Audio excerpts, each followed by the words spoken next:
Good evening, everyone. It's now the hour of 6:38, so we'll begin. I'm Herb Cox, Chair of the Crown Central Agencies Committee, and with us this evening we have Stephen Bonk, Glenn Hart, Nancy Hepner, Everett Hindley, and Lisa Lambert, and substituting in for Kathy Spruill is Trent Witherspoon. Welcome, everyone. This evening, this committee will be considering the estimates for the Ministry of Finance and Bill number 171, the Income Tax Amendment Act 2019, as well as the committee resolutions for the 2019-2020 estimates. And today we are considering Vote 195, advances to revolving funds, Vote 175, debt redemption, Vote 18, finance, Vote 12, finance, debt servicing, Vote 177, interest on gross debt, Crown Enterprise share, Vote 151, Municipal Financing Corporation of Saskatchewan, and Vote 176, sinking fund payments, government share. We will now begin with Vote 18, Finance, Central Management and Services, Subvote FI01. Minister Haupauer, please introduce your officials and make any opening comments you may have. Thank you, Mr. Chair, and welcome to all the committee members. I have a number of officials with me from the ministry, and to my left is Rupin Pandya, the Deputy Minister of Finance. I also have Dave Wild, the Associate Deputy Minister of Public Employees Benefits Agency. I have Karen Louch, the Assistant Deputy Minister of Corporate Services. Terry Payton, the Provincial Comptroller. I have Brent Hebert, the Assistant Deputy Minister of Revenue Division. Arun Srinivasan, the Assistant Deputy Minister of Taxation and Intergovernmental Affairs. Joanne Brockman, the Executive Director of Economic and Fiscal Policy. I have Jason Pirlot, the Executive Director of the Treasury Board Branch. Jeff Wilkie, the Executive Director of Communications Branch. Jim Fellows, the Director of the Treasury Management Branch. Raymond Pylan, the Acting Executive Director, Office of Planning, Performance and Improvement. And Melanie Oberg, the Acting Director of the Financial Services Branch.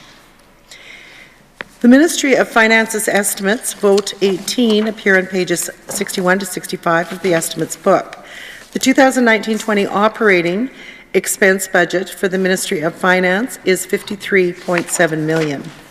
The total expense budget for the Finance Ministry includes $303.6 million for pensions and benefits, is $357.3 million, an increase of $4.9 million or 1.4% from the 18-19 budget.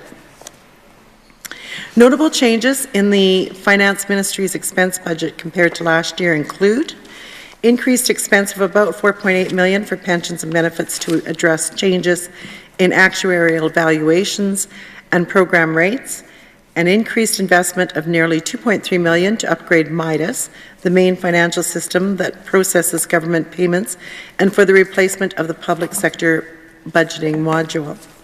In addition, continued implementation of the audit strategy will require 6 FTEs at a cost of about $600,000 for salaries and operations, and will also generate an estimated $1 million in additional revenue.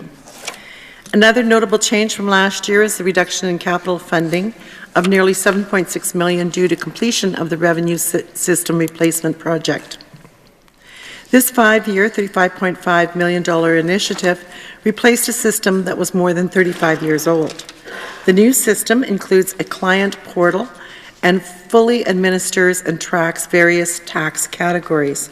This includes supporting the collection and administration of education property tax, the farm fuel program, as well as supports for other corporate and miscellaneous taxes. The new system means better service and support and access to a more intuitive system for taxpayers, farmers, and businesses. Annual operational highlights for the Ministry of Finance includes approval of financial statements for 131 government agencies, which are to be tabled within 120 days of the fiscal year end of each agency. The tabling deadline is now met by 98% of those agencies, reflecting steady progress achieved over the past 12 years, compared to a low of 76% in 2006-07. Each year, the Finance Ministry produces about 275,000 payments to suppliers, grant recipients, employees, and for government programs and supports about 10,000 financial system users. The Ministry of Finance also provides services to more than 100,000 business clients annually through tax revenue, refund, and incentive programs. Each year, the Ministry effectively forecasts and manages the government's cash and debt requirements, produces budget reviews, estimates, and quarterly fiscal reports, and publishes Ministry, agency, and Treasury Board Crown plans and annual reports, all within their respective deadlines.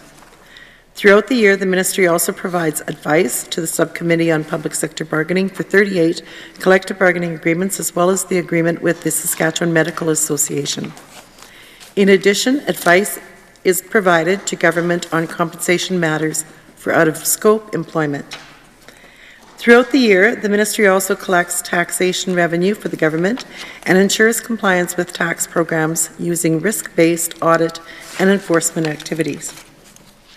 In addition, PIBA, a Public Employees Benefit Agency within the Ministry of Finance, administers a dozen pension plans for more than 95,000 members and more than 900 employers, as well as 35 benefit plans for more than 89,000 account members. Mr. Chair, that's a quick overview of the tremendous work that the people at the Ministry of Finance undertake throughout the year. They work hard to serve their clients, whether inside or outside of the government, through the various branches and divisions at the Ministry and through PIBA. Saskatchewan people are well served by the men and women who work in the Ministry of Finance. I would like to take this opportunity to personally thank all of them for their efforts, their expertise, and their very hard work. And with that, I will happily take any questions. Thank you, Minister. I would just like to remind officials that the first time you speak, would you please identify yourself for answered, please? Do any members have any questions?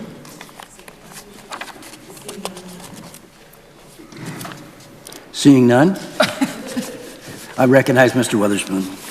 Thanks, Mr. Chair. Almost caused an earlier night here. We could have all gone and watched hockey or something, but thanks to the Minister for her time, of course, here tonight, and all committee members.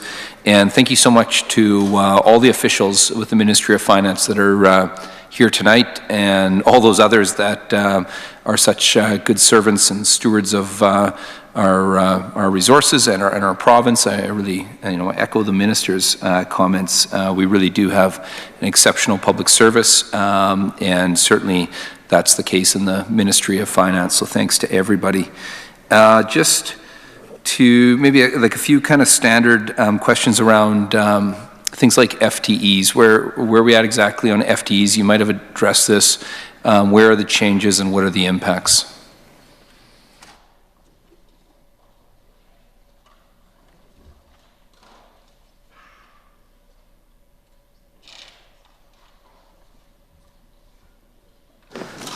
Thank you very much for the question, member. My name is Rupen Pandya. I'm the Deputy Minister of Finance. So you'll know, as part of the technical briefings for the 1920 budget and the 1819 budget, we had indicated that we are moving away from a discussion of budgeted FTEs, and the more appropriate measure would be salary and compensation dollars across ministries. I appreciate that it might take us a bit of time to get there in terms of moving away from something that has been standard. So obviously we're prepared to answer your question in a direct way as well. So in terms of the 1920 budget, the budgeted FTEs for the Ministry of Finance are 359.4 FTEs. That's up 10 FTEs from the 349.4 FTEs in the 1819 budget. Thanks for that information. So the 10 additional people, where are they allocated, and what's the reason for the adjustment? So 6 of the FTEs relate to the audit strategy that the Minister referred to as part of our opening comments. So they're expected to recover an incremental revenue of about $1 million in 1920, and that'll ramp up as the auditors develop more experience going forward. And this is a multi-year audit strategy, and you would have heard about it in committee again in the prior 2 years as finance has been before this committee. The remaining 4 FTEs will provide resources to support budget consolidation and create a more efficient process for budget development as part of summary budget consolidation within the Treasury Board branch specifically. Thanks for that information. In mind, I haven't been the finance critic for a couple of years, so I haven't been in these committees for a couple. I do track the committees, and I've reviewed the notes from years prior. The audit strategy, the group there that's going out, can the minister speak to what the aim is there and how that work is coming together?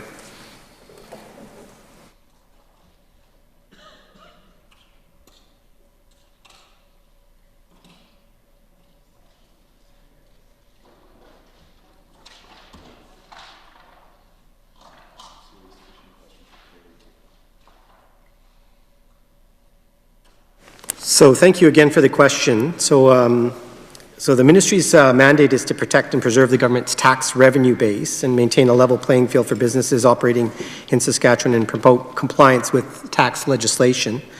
The ministry uses a risk-based approach to identify compliance risk and direct audit resources. So compliance risk has increased significantly since the 17-18 budget. The PST base expansion to construction services, restaurant meals, insurance has increased the number of monthly tax filers by approximately 19,000. And the amount of revenue collected annually has increased by approximately $1 billion. So many of the business impacted by these changes are from outside of Saskatchewan or operated by individuals who are not familiar with the application of the sales tax to business transactions, which increases the likelihood of errors. So the audit strategy was put in place to ensure that we are maintaining the integrity of the revenue base with respect to PST and other taxes. So as I noted previously, this is a multi-year strategy. In the previous budget, we had brought on FTEs as well to support the audit strategy, noting that those 6 FTEs who had been brought on to support increased audit would generate some $1.5 million in revenue. Based on our real experience with ramping up auditors, if you will, there's training, onboarding, et cetera, so there's some lost time, if you will. We've now revised that revenue estimate to $1 million as part of the 1920 budget strategy. Describe the $1 million and how do you assess whether or not you've captured that $1 million? So certainly, and we can maybe have the ADM of revenue come in and provide greater detail, but I'll just share with you that each auditor, as they go out, they're assessing based on something called audit command language. It's a piece of data analytics software that looks at risk factors across new filers to identify files that we should subject to audit. Based on their audit, if they find taxes that have been misfiled or error, we calculate then the amount of revenue that they're bringing in. These would have been foregone taxes had we not used, again, a risk-based audit approach to identifying those filers. After 5 years of training, each auditor is expected to bring in $850,000 annually. So the ramp up that I talked about, the $1 million to 1.5, is just the initial year of ramp up, and ultimately those auditors will bring in something in the neighborhood of $5 million over the next 5 years each. Collectively. Thanks for that information. Certainly it's important that everybody's complying, obviously. Can you speak to the comment around the increase in the tax filers around the 2017 period? I think there was a correlation that was identified with the imposition of the PST onto construction at that point. So just speak to, was it 18,000 new tax filers? Just explain exactly what we're talking about. 1,000. I'll have Assistant Deputy Minister Brent Hebert, who's the Revenue ADM, come and join us. Just gosh, that's where he's going. So the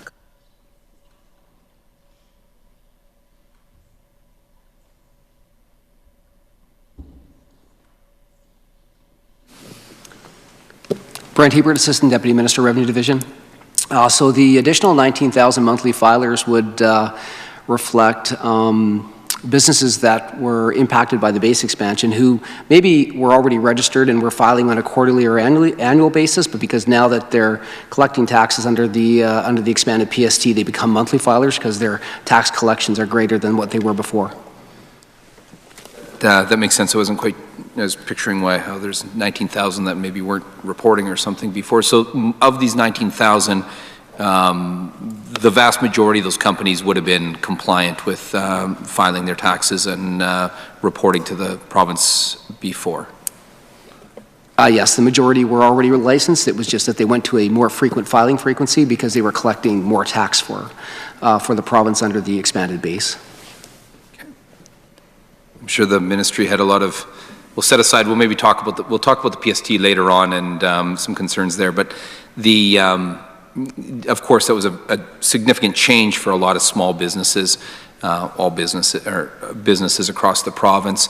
I suspect the ministry would have been pretty busy following that 2017 period in working with small businesses that were, of course, wanting to comply, but frustrated and not certain how to do so.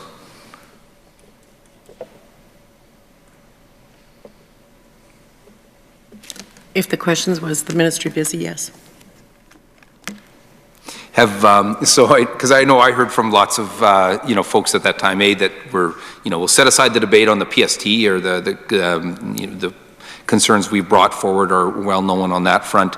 But are you hearing from filers an understanding now of the system that's been brought forward, and have businesses been able to organize themselves to understand that system and to file, or are you still getting lots of questions and concerns on that front? My office isn't, but so I'll defer to whether or not the ministry is, but I'm not. Go ahead and take it. Yeah, certainly. When those changes were announced, we had we certainly had a lot of interest and phone calls from businesses to understand how to apply those the new changes. I think initially in the months after the announcement, certainly we were very busy. I think the number of phone calls the ministry got increased from 60,000 in a year to like 150 or 160,000. So we had to redirect resources to help businesses understand those tax changes and implement them. Part of that strategy was working with industry associations as well. So we reached out to a number of industry associations, met with them, identified what those changes were. We in fact consulted with them in our tax bulletins to make sure that the information that we were including in the tax bulletins were complete and identified the areas that businesses would find confusing. And we continue to do that now. So that work didn't just end in 17-18.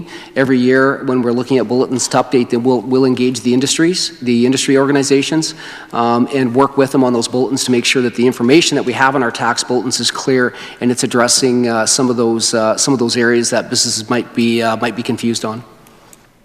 Thanks for the work and thanks for the information. Just since we're in this space where we've mentioned the PST and then we're talking about an audit and capturing dollars and making sure that that companies are compliant and that taxes are paid. One of the things since the imposition of the PST that I've heard very commonly from both trade associations but also companies, and I'm thinking of kind of that construction sector specifically, is a real concern by companies that are good, strong reporting companies that comply and pay their taxes, as everyone needs to, but a real concern and around a shift where folks may have chosen not to follow the law and to sort of go underground, if you will, to do work and not file taxes. What sort of assessment have you done on this front? The black market, if you will, yes.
So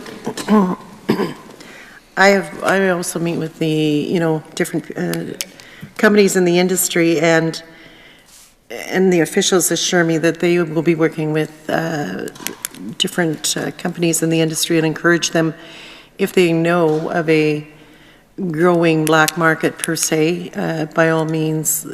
Basically, we have no way of knowing the volume of the black market or where it's located without reporting. Usually it's a tip that we get where the officials can pursue it. So that, working with the industry, of course, it'll be followed up on if they were to share any evidence of someone that has gone into the black market. We haven't seen a dramatic drop, though, in the different revenues coming in to support a large and growing black market. It's just an important concern. I think it's identified by those out there in the field, and so I think it's important to be attentive to. You've suggested that there's some drop in filing or reporting on this front, or revenues on this front, or you haven't. Correct. The contrary of what you just said. Okay. They're not seeing a change. You're not seeing a change, so right. Not only you're not seeing a dramatic drop, you're seeing it sort of maintaining. Okay. The four folks that are going to be focused on the budget development and some of the implications of the summary budget, can you describe a bit of what that task is right now, and what sort of changes are being considered or being implemented? You'll be aware that in 2014-15, the Government of Saskatchewan moved to full summary budgeting, and as part of that transition, what we are now doing is taking 131 different entities into the summary budget. And as we've journeyed down that path, we want to ensure that we have, as part of the consolidation effort that occurs each year with these 131 entities, and you can imagine that it is a very involved process, that we want to make sure that we have the adequate resources to do that in a timely way, so that we can ensure that we can make that the advice that we're providing to the Treasury Board and Cabinet is sound, but also to ensure that we're doing it while minimizing any opportunity there is for potential error. And so those resources are essentially going into a new unit that is being structured within the Treasury Board branch with some of the existing resources to manage the summary budget. Thanks for the information. Certainly it's important work.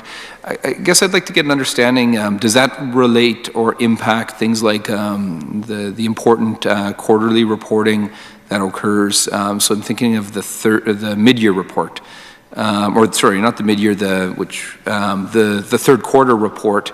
There's been a bit of a change in practice by the government of late to incorporate that into the presentation at budget time, which becomes a lot of information at once, and rightfully at that time, the public's attention and stakeholders is on the budget and the plan and the forecast for the year. So the third quarter financial report, which is an important public report, loses some of the place that it should occupy, and when it's bundled all together in the budget. So is the reason it's been bundled with the budget itself, is that a shortage of some of these resources, and is there a desire or a plan to separate the timing and release the third quarter budget in a more timely way that allows stakeholders and the public to engage in an understanding of where we're at?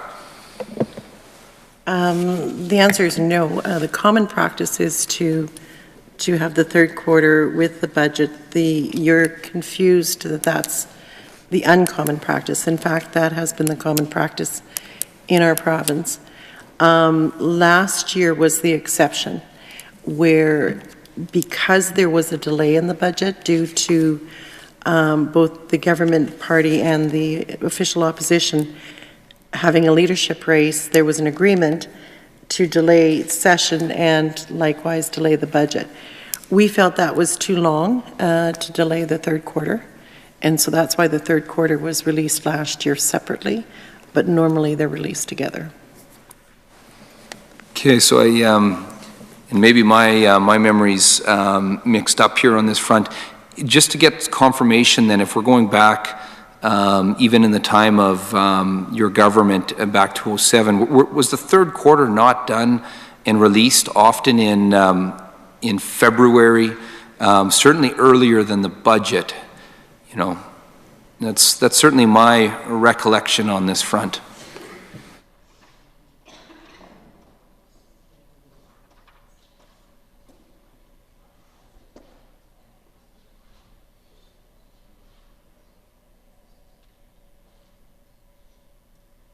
So I had to get some better corporate mind than mine on what happened in 07. Apparently this practice began when we went to the summary financial statements, and that it was just because they were consolidating the numbers together. Before, when there was two sets of books, the third quarter was released on, I believe, the GRF. Now, there is no GRF budget.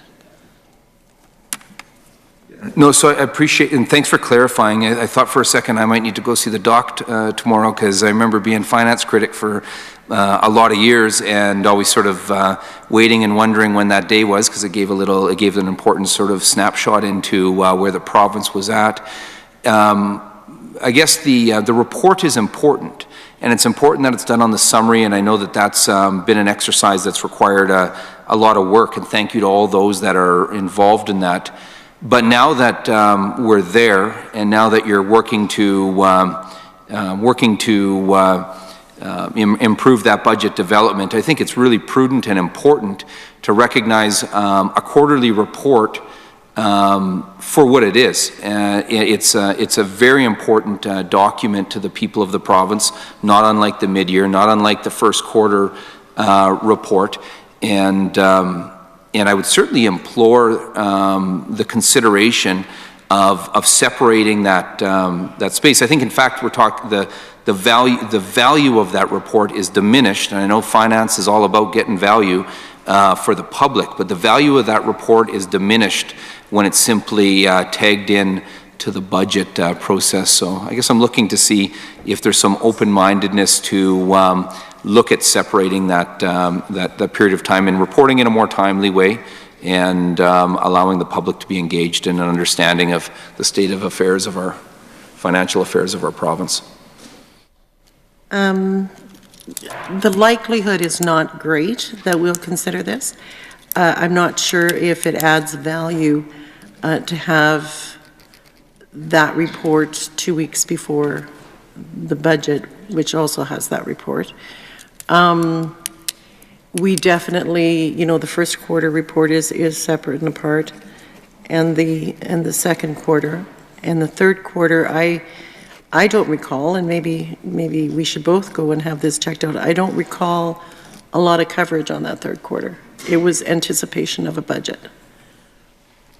Yeah, I would just really disagree. I think it's important, and I don't mean just for the opposition or anything like that. Certainly it's important in our role to the public, but very important for all to have an understanding of the state of our finances. And certainly Saskatchewan people are prudent and they're good stewards. And I do think it's important for businesses and individuals to get a sense of where the trends are in a budget year. And I think, in fact, it's very informative in going into a budget. So I would really urge, in whether or not it was, you know, front page news or not, I certainly recall public conversations and media conversation around the third quarter when it was separate before.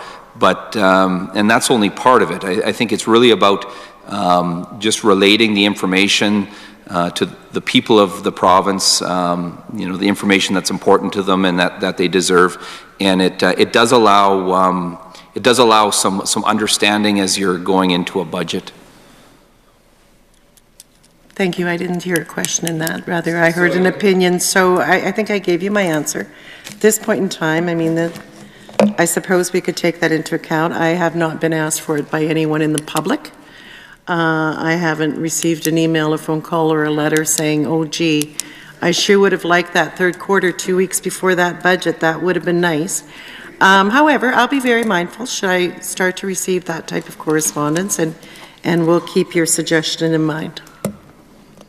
I'll send my email after the committee here, but I wouldn't be dismissive of it. It is an important report. There's a lot of value that's put into it, and the whole point of it, if we're going to put in, is to have it there for the public, and it's not something that the government should ever be afraid of. It's about being straight with folks and being transparent and being accountable. And I won't get into a big debate here tonight, but I hear a high level of concern with government's record when it comes to what a budget looks like on budget day and what's being pitched and what's being told and what's being sold and what's being advertised and what the end result is. And that third quarter budget is the closest snapshot to what the actuals are going to be, or it should be. And so I think it's an important part of public accountability. People, do care about the ballooning debt. They do care about things like, I think of a few years back when, just before budget in the late year, the government went in and took another $120 million, I believe, from Sask Power. These are things that the public cares about. And so I think it's just, it's something that aids public engagement and accountability. But we'll leave it there because there's lots of other ground to cover. Just a question around secondment. Are there staff being seconded to Executive Council at this point? No. With respect to contract work that's being contracted out, are there any changes this year around what you're doing sort of internally and what you'll be contracting out?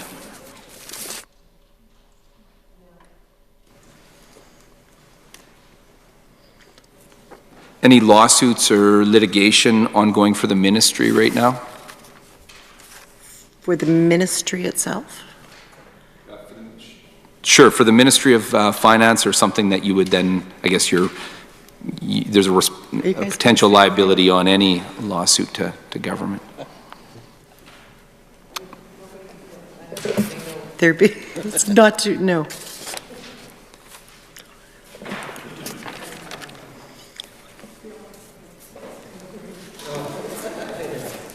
Thanks for that information as well. That's good news. If we look into, maybe we can take a little bit of a snapshot into the liabilities of the province, and I would like to get a sense of pension liabilities and where we're at and forecasts and some of sort of where things look, where they're going in the next, over the course of sort of the next decade, if you will.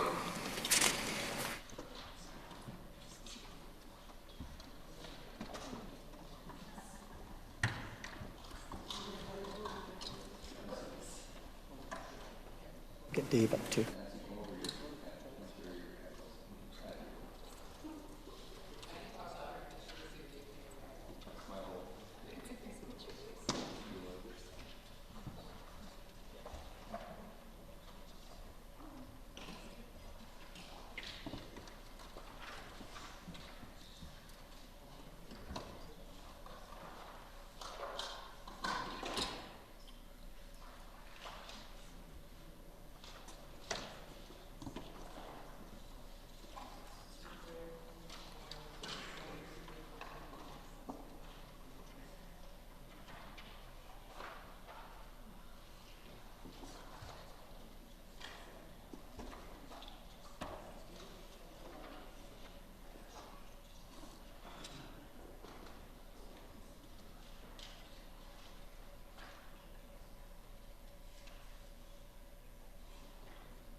Dave Wild, Associate Deputy Minister responsible for PIBA. I can answer only in part your question. PIBA administers certain plans of the government of Saskatchewan, not all plans of the government of Saskatchewan. So the biggest plan, or the biggest liability associated with the plans that we administer is with respect to what everyone calls the old plan, the Public Service Superannuation Plan, the plan that was closed to new members in 1977.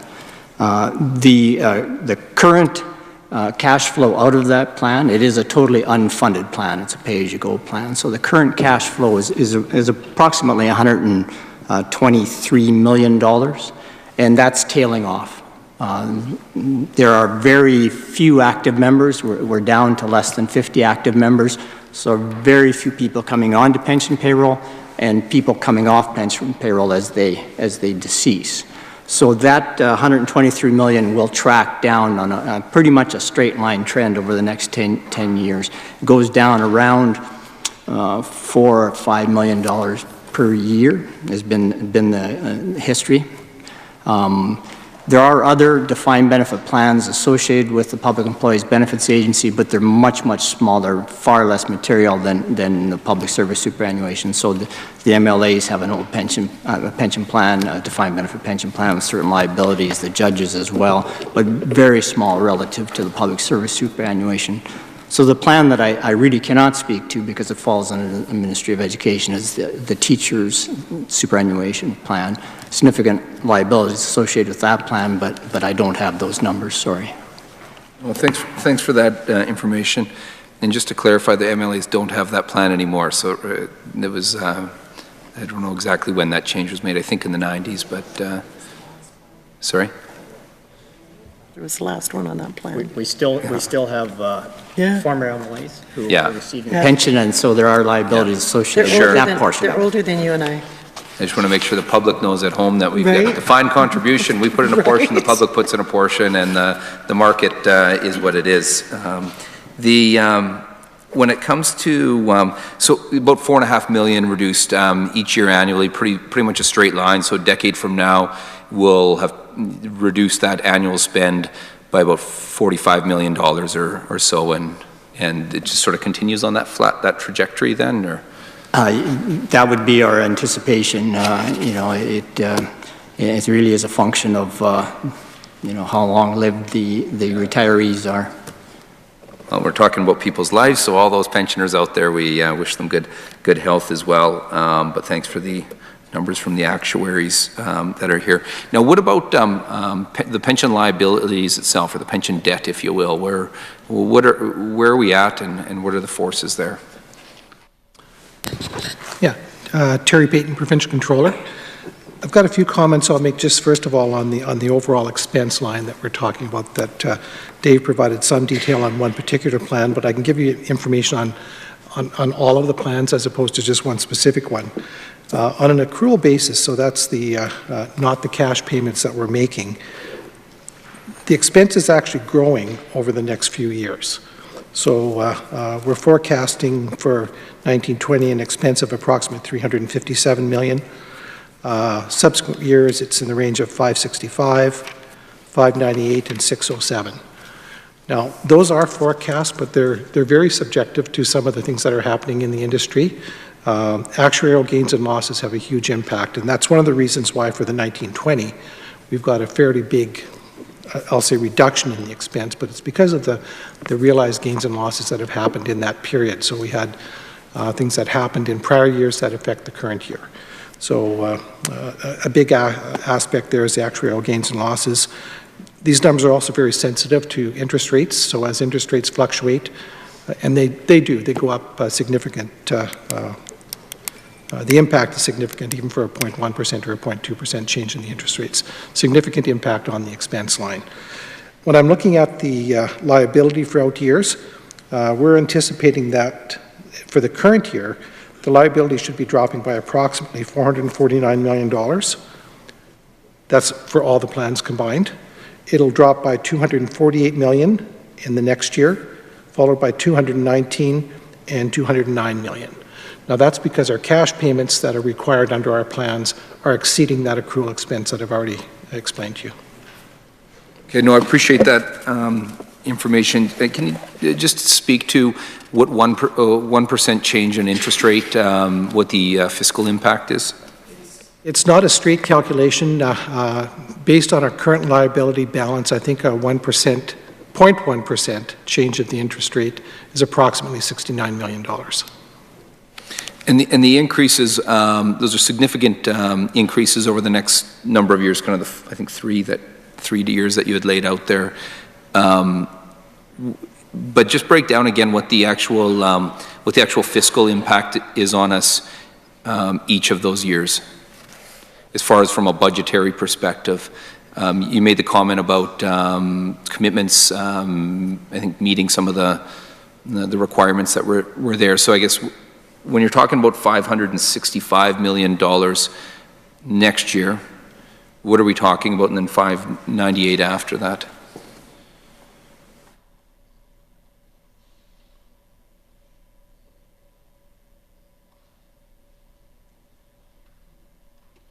Yeah, just to clarify, these are the same numbers that we report in the public accounts, including the sensitivity and so on. Like, all of these numbers are consistent, and we're now doing that on a budget basis.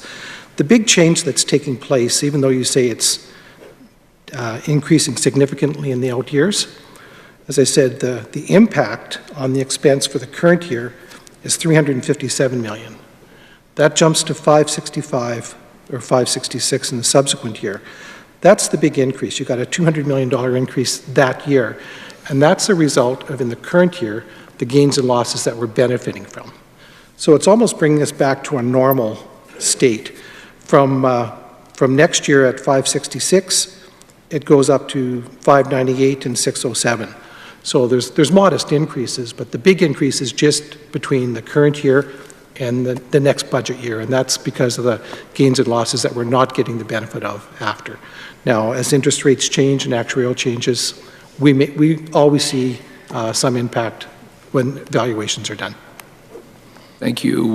Thank you very much for that information. And there are total pension liabilities. What's the trajectory there? Said it's dropping. It's dropping by $449 million in the current budget year. It'll drop by an additional 248 in the 1 year out, 219 in the second year out, and 209 in the third year out. That's because, as I said, the cash payments are exceeding those expenses that we talked about. So right now, pension liabilities what's our total? $7 billion and closer to about $8 billion, or 6.7. 6.87. Okay, good number. Thanks for that. So when we're looking at the fiscal impact of the state of pension liabilities in the province, right now there's an impact next year that you've spoken to and that's reported. As far as the trajectory or the trend in the next decade, what's the trajectory beyond these next few years? And what are some of the forces?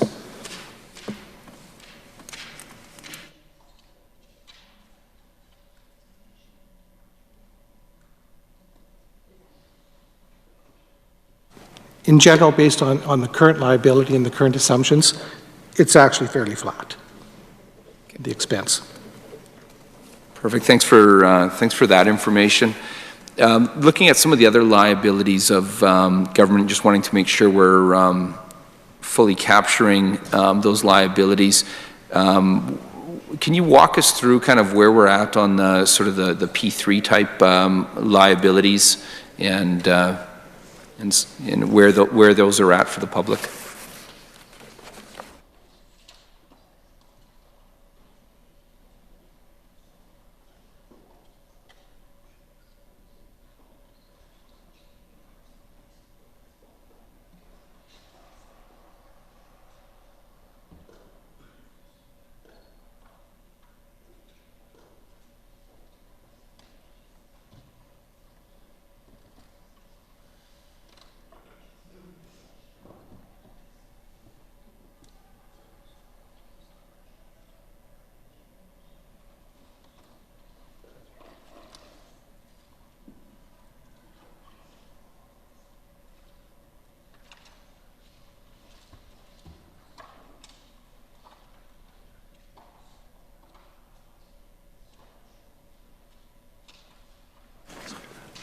I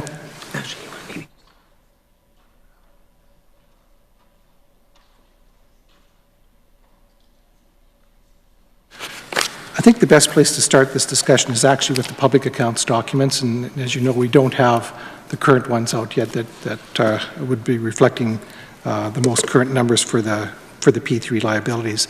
But if you have a copy of of last year's public accounts, the last public ones, on page 68 is where most of the disclosure for that liability takes place.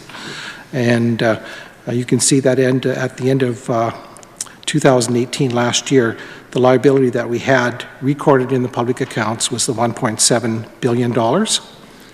That's the top right-hand side of the page. If you go down a little bit further, about halfway down, there's an area that talks about contractual obligations. And you'll see there where the $1.7 billion is again disclosed as future payments that we have to make. The $395 million is what's going to happen in subsequent years, including 2018, 19, and out years. So that number will eventually be added onto the liability for the P3 obligations. Because thanks for this information. I have that page in front of me here, so, and I was just tracking, and I missed the walkthrough on the one piece. I have the 1.7 billion. Just explain again what'll be occurring in the out years here. In the out years, if you look about halfway down the page, there's the contractual obligations, and it lists out, there's 3 columns there for the current year: the obligation, the future construction costs, and then future operation and maintenance. And the future construction cost is the capital amount that's going to be built in 18, 19, and subsequent years. So it's the $395 million that will be added to the $1.7 billion as that construction takes place. Thanks for that information. And these dollars, it's my understanding, these liabilities are all wrapped in when we're looking at the total debt of the province. It's fully accounted for there. These numbers, the $1.7 billion is recorded right in the public accounts today. And as far as the maintenance components of the P3s, and correct me if I'm wrong, I think the Regina bypass itself, I think there's an obligation of $12 million to kind of I think it's defined for maintenance, and it's my understanding that the contract itself then has inflation built in automatically each year of 2% on that $12 million over the duration of the 30 years. I can't speak to the details of the contracts, but what I can tell you is that again, on the same page, if you go down to the very bottom of the page, it lists the amount of those maintenance and life cycle rehabilitation costs, and you can see them by project. So the top project is the Regina bypass, and there's an amount of $726 million in respect of those future costs. Okay. And right now, I think that if we could pull open one of the other estimates, we're here for finance, but the dollars flow from here. There's 12, correct me if I'm wrong, there's $12 million that is paid for maintenance and operating to the Regina bypass in the fiscal year ahead of us, is that correct? And then that goes up by 2% every year, is that correct? Unfortunately, I don't have it by year for the Regina bypass or any of the projects. I just have the total. But I can tell you that the total, again, going to that middle column that we're referring to, the total maintenance and rehabilitation costs for all of the P3 projects for 18-19 is $11.9 million, and it was forecast to be $16.9 million for all the projects. Particular agreement would be with the ministry that is managing that agreement. So for that kind of detail, you would have to ask those questions to the Minister of Highways. If it's the long-term care facility or the Saskatchewan Hospital, you would have to ask that of the Minister of Health, because we're only going to have the consolidated cost. And maybe you can't answer this piece here, but is it, It's my understanding the bypass has a 2% inflation built in over that 30-year period on that cost. Is that standard to sort of all the P3s that are entered into, or would each of those P3s be unique? I'm assuming you've got that information or indication from the Minister of Highways? Yeah, see, the Minister of Highways has to answer that. Fair enough. I just, you know, of course, 2% on these values may not seem like much, but over a 30-year contract, it becomes significant. And I'll leave it there. So there's a budgetary impact in out years when you have all of that coming forward in a cumulative way. That's fair enough, but when our economy was extremely hot, if you may, the cumulative additional cost for delaying projects was 10%, which is significantly more than the 2%. Yeah, certainly the minister would know that there's much greater value we can derive in capital projects and construction right now than what was, you know, what was occurring during the government and some of the projects that we won't get into, but we really paid through the nose on a few of them at a time now where we could get where those dollars go further, and that's straight out of the you know, the construction industry and others. But we'll just leave that point right now because I want to move along and get just a sense of well, of course we know the debt is growing in a significant way in the province. But let's get a sense of what's happening around debt servicing costs. So if we can have a breakdown, there's some reporting, you know, some of it gets reported in one place, some of it for the Crown's in another place, making sure we fully understand sort of the debt servicing component of the P3s as well. I know there's some, just if you can guide me to where those numbers are and what's going on there.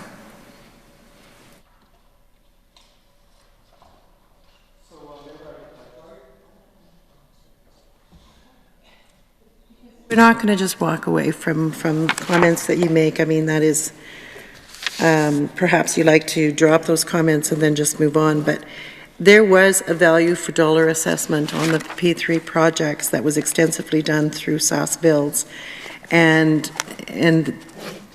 that value for dollar assessment was made public. And so you cannot just come and say, well, we're going to question the value or whether or not there was savings by going through a P3 model. And by the way, I'm just going to move on to the next question. The value for dollar assessment was done. At that time, we went traditional build for a school at the same time because there wasn't a value, or we didn't find that there was value for the dollar on that particular project. Each project will be assessed as one-off, depending on the project. Some will be more prudent to go on a P3 model. Others will be more prudent to go on a traditional build, and we have done both.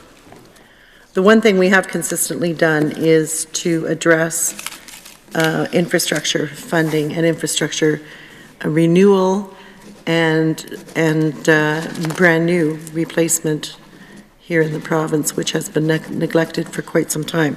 So with that, the debt charges in this budget is $694.4 million. And the question becomes whether or not it is a manageable debt, or because of the service charges. And I would like to point out that we have maintained our AAA credit rating. We hope to do so still with this budget. That is something that we have never achieved, is that high level. We're the second highest credit rating when ratings are combined, of the 3 top credit rating agencies are combined. But I think there's a number of indicators as to whether or not the debt servicing charges are manageable. And I just want to point out in 2006-07, the debt charges were $783 million, which is more than they are today. And when you take the debt as a percentage of GDP, it used to be, under the previous NDP government, 21.4, and now it's 14.8, which is considerably less than it used to be. For the interest payments, as I just pointed out, they're less than they used to be under the NDP. And when you take the interest payments as a percentage of total spending, it used to be 8.4% was to pay interest. Now it's 5%, which is less than it used to be. The interest payments as a percentage of GDP used to be 17%, or sorry, 1.7%. Now it's 1%, which is less than it used to be. The interest payments per capita used to be $789 under the NDP administration, and now it's $593, which is less. So are we managing debt? Yes. Do the credit agencies believe that to be true? The answer is yes. Any other questions on debt? Sounds like you're not a big fan of the NDP. I think we're best to try to do the whole. We'll have lots of time for political debates out there, and NDP this, SAS party that, and there's a lot to be shared. I mean, we do have an alarming growth in debt, record debt through the roof under your government. I'm not aiming to inflame a big debate here. This is something people know, they're concerned about. They want to know kind of what those forces are on this front. And things like debt to GDP is an important measure of one's ability to afford that debt. And I think the trajectory of a tripling of that rate over just a short few years under this government has folks concerned. I guess my question to the minister is, is she comfortable with that trajectory on both the debt and then the debt to GDP, the alarming growth that we're seeing under her government? Is she comfortable with that continuation? The debt to GDP, as I pointed out earlier, used to be 21.4% under the NDP, and now it's 14 point less. Am I far more, or 14.8? I am far more comfortable with the 14.8 than I believe the 21.4. It is also the third lowest debt to GDP in the country. That makes me feel pretty comfortable. It's virtually tie with British Columbia, so very close to second place as far as being low debt to GDP. So am I comfortable with that? Yes. In this budget, I am very pleased that we did not add to the operating debt. We refer to the operating debt as the credit card debt because it doesn't have the income stream that supports it. So we had, when the resource revenues were very high, we wrote down the credit card debt or the operating debt quite substantively, and thankfully we did that because, of course, when resource revenues fell, not just 1 year, but for consecutive years, in order to operate and not doing damaging cuts to services that the citizens of Saskatchewan expect, we had to draw down again on that debt. We're still 10% less than we used to be in 2008, but that is the debt that is the most concerning, and as I said, it's still less than it used to be. The other two types of debt, and I'm glad to have this opportunity to explain debt, are what we call supported debt. So there is the capital plan through executive government, which is the 40-some, between 40 and 50 new schools that we built. There's been the bridge in Saskatoon. We contributed to the Mosaic Stadium here in Regina. There has been a new hospital built in Moose Jaw. There's been the new hospital completed in the Saskatchewan Hospital in North Battleford, state-of-the-art hospital that's expanded considerably services for mental health. We are looking at the completion, hopefully this year, of the Children's Hospital. The list of infrastructure projects go on, along with substantive dollars that's been invested in partnership with our municipalities for literally hundreds of municipal projects. In those capital plan, there is, and you will see that on page 16, of the budget document that explains how that borrowing is supported, and I'll read it into the record. And a key principle of government's capital financing plan is the repayment of the capital debt upon maturity. At least 2% of the value of these borrowings is set aside and invested each year to ensure sufficient cash is available to repay capital debt as it comes due, so that it isn't passed on to future generations. The government has $2.4 billion in sinking funds available to address debt as it matures. The third debt is also a supported debt, and that's the debt taken on by our Crown corporations. And they measure their debt by using debt equity ratios measured against the industry standards for the industry that they're involved in. The Crown corporations, of course, have revenue streams, and that is their customers. And they have acquired debt for two reasons, on probably a little bit greater rate. One reason is unfortunate. It's replacing aging infrastructure, and we could debate whether or not that aging infrastructure was neglected for too long, and so perhaps that bill is higher than it needed to be, but that's a debate. But the really exciting reason why they've taken on debt is because we've grown. Our province has grown substantively, and so in order to have growth not only in residents but also in industry and businesses, they need connections to the utilities. And so those connections, rather than passing the cost on to existing customers, is being financed. And they're paid for, of course, through the rates that the Crown corporations are able to charge their customers. And so they have a business plan, as businesses do, and they have a plan on how that debt will be repaid through the rates that they can charge.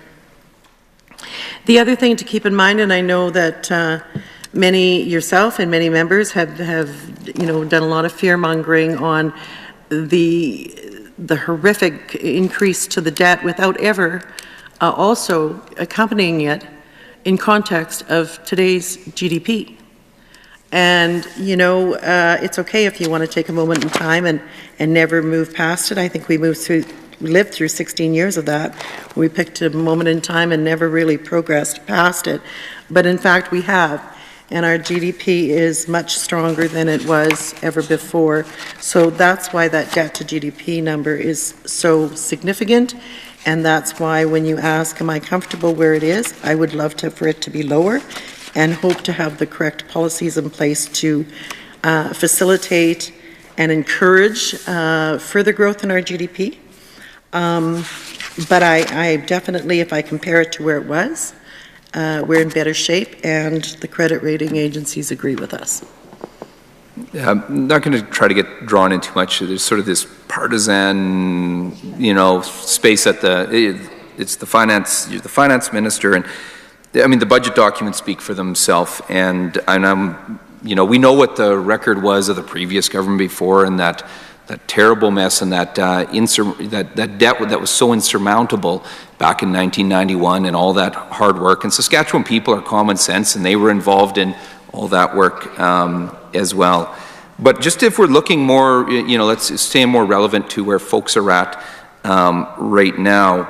I mean, the debt to GDP has, pretty much tripled in a very short period of time. I'd point from 2009, where it was 5.2%, where now it's 14.8, so it's pretty much 15. That's pretty much a tripling of the debt to GDP. I'd go as well to the public debt numbers, and you go to, I guess you go to 09, where you were $7.9 billion, and now we're at 24, going on to $23 billion by the end of this year. Projections up to 24 and 26. That's a tripling of that debt. But let's not overly simplify what's going on. But the statements, I think, need to be made. The question was around debt servicing costs, and there's the one page that the budget details the $694 million a year. So I appreciate that. That was my question. The secondary piece to that is, what's the full debt servicing cost for the Crown's debt? And certainly we know it's growing as well. Ask that in Crown Investments Corporation. No. No? Do you have that? Okay.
I'm Jim Fallows, the Director of Treasury Management Branch. In order to get a perspective on the debt of the Crown corporations, I'd refer you to Vote 177. So in the 1920 budget, it shows $420 million. Thank you for that information. And what other debt servicing are we subjected to that maybe, is there anything else reported in a different spot? I guess maybe it's the P3 obligations. I know some of that might be built into the numbers there, but how could you speak to best estimates on that front or real numbers?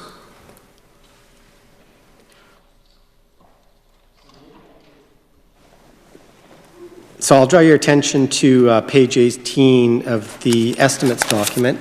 And on page 18 of the estimates document, you have a schedule of appropriation by type. If you take a look at debt charges under the schedule of appropriation by type, you'll have the debt charges associated with P3s with the relevant ministries. And then that will combine with the financing debt services charges on the bottom of that table for the total of the 523,412. So I just want to remind you, member, that the estimates is just one entity of the 131 entities that makes up the summary entity, which is the document, the provincial budget document. And so I think it's on page on page 51. I think it's page 51 of the provincial budget document, the summary budget, that lays out the debt charges in total at 694.4, and I believe the minister earlier indicated that P3 debt charges are included in this number. Thank you for that. I'm just clarifying here, so I appreciate. So we have the 694, and then you have the 420. So $1,114 million. Now the inclusion of the P3 debt charges there. So I'm on that chart. Are you sure that that's included on the debt charges number on page 51? Because if I'm reading that, I see the finance debt servicing charges of $494,700,000, and that's consistent there on page 51. The pension liabilities is broken out and reported. Then there's other general debt at 7.9, but I don't see the 36 million that I think is the tally of the P3 debt charges and that other total. So I don't see the 523 captured there. So member, just to correct you and to correct the answer, the total debt charges for the province are 694.4 million, so they're not, I believe you referenced $1 billion or something like that, so they're not that, they are this.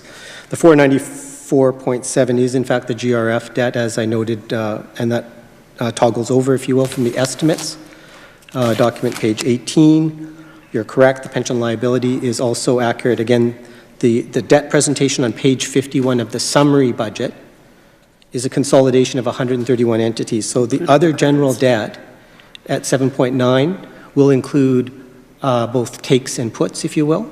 So the 36 million that I identified as part of, again, the GRF entity, which is one of the entities that goes into the summary budget, is included as part of the offset that arrives at the 7.9, and we can walk you through the detail in terms of how that's arrived at. So just to be clear, the debt charges, general debt is 694.4 million, period.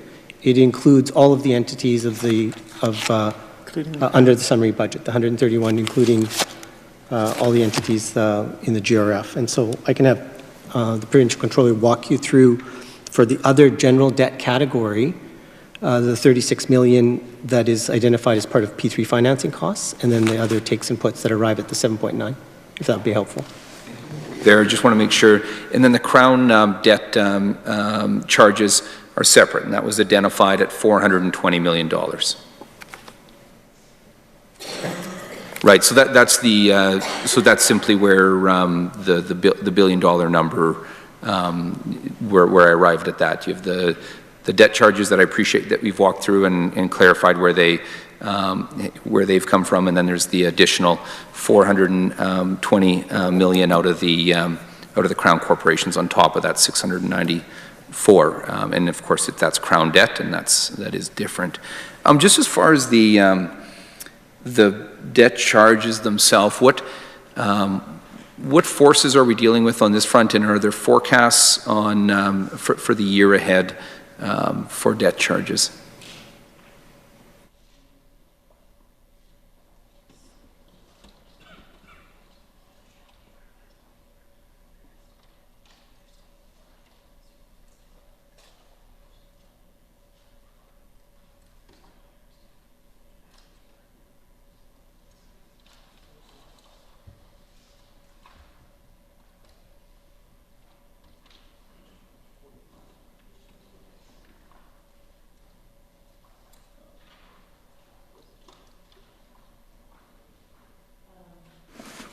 So in the budget document, page 48, we project out to 2023.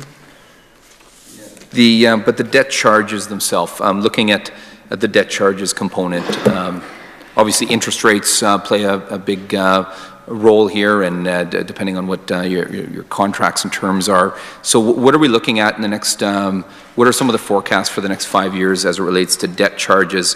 It's broken out, of course, the pension liabilities, the general debt, the P3 debt, the Crowns as well.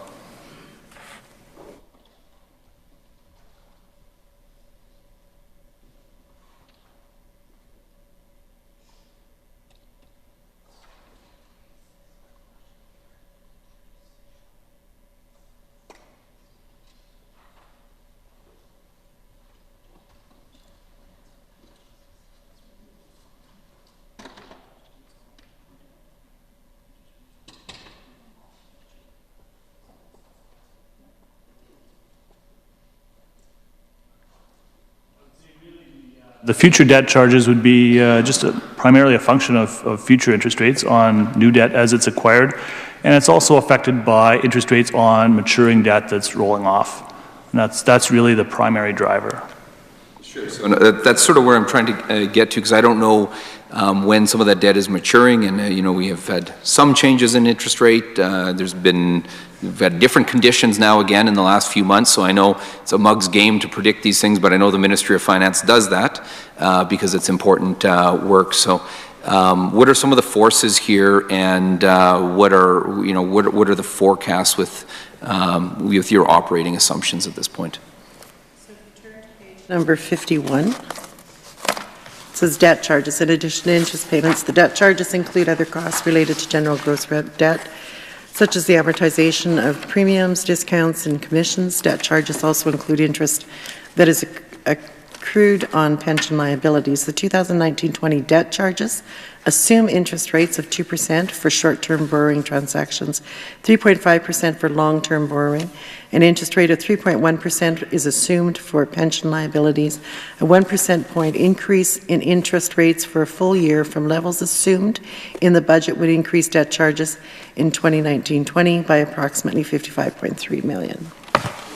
Great, and I read that and I appreciate it. The question is, what's the trend again, or what are the impacts in the out years? Because of course you have debt that's maturing, and you're then securing a different rate different terms, and you'll be doing all those assessments, your team will, as to, what volume of debt is that you're renegotiating and what new debt you're adding.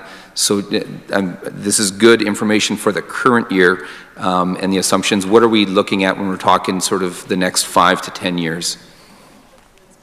Project 10 years for interest rates, but I can say that the Bank of Canada alluded to increase in interest rates and has completely backed away from it because they were projecting that the economy of Canada was going to do much better than what it is, and in fact, the Canadian economy is slipping backwards. So that has been on hold now, and those interest rates have not been increased.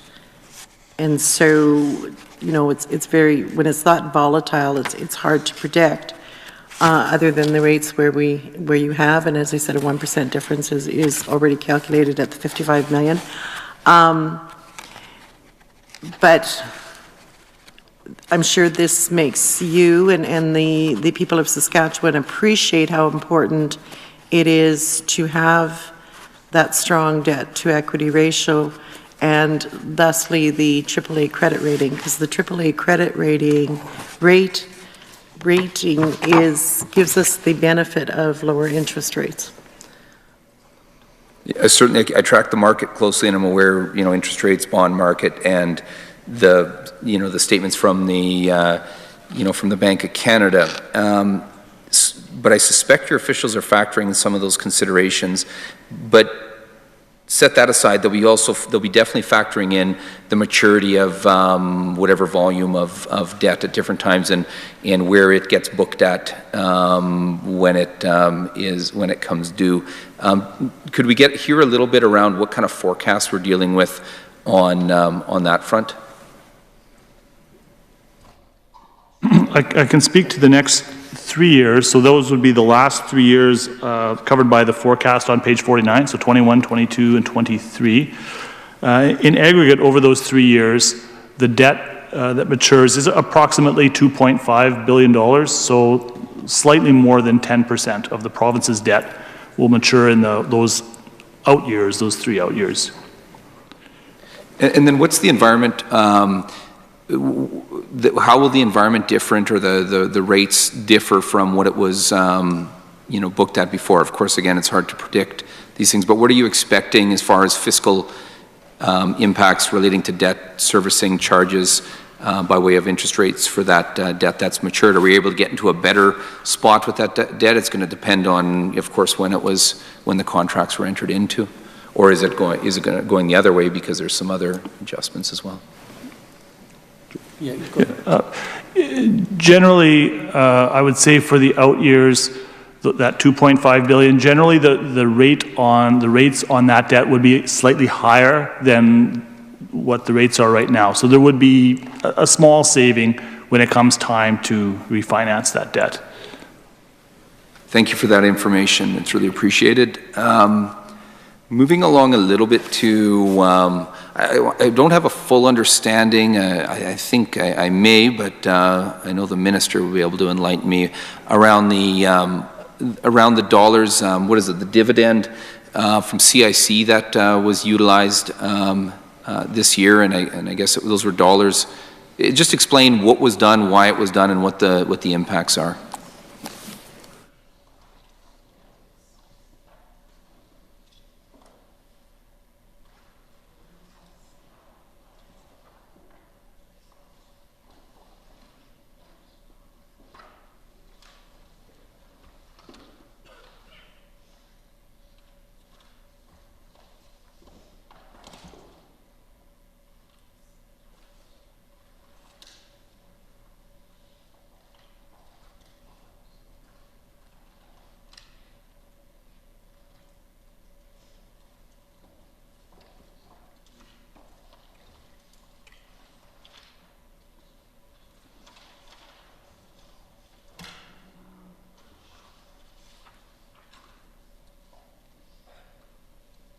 Okay, and the officials are going to find the exact entry of where it shows up in there. In the document, it will display a $100 million equity payment from the Crown Investments Corporation. However, equity payment or dividends, CIC payments to the GRF can come in either or form, but they make absolutely no difference to the financial situation. It was something, quite frankly, that was easy to manipulate when we did 2 sets of books and had been utilized in the past. And I know you don't like to hear about the past NDP government. I know you hate it. But in fact, that was utilized a lot to basically balance the books, was because, and you've spent some time on the debt and the debt repayment in the Crown corporations, well, that was always separate and never taken into consideration prior, and now all of this is considered under summary of financial statements. So the equity payment is a cash flow issue, but changes the balance of the budget, not 1 cent. In this case, these were dollars. This is SAS Power that's involved in this. Is that correct? Not entirely, but Power is one of the Crown corporations. I know. I thought these dollars, because these equity repayments represent an investment made when a Crown may have started up, or an investment that was made. So, can we just clarify with officials this $100 million, if it's specific to SAS Power? I believe those questions were asked by Minister Sproul or Kathy Sproul in the Crown Investments Corporation.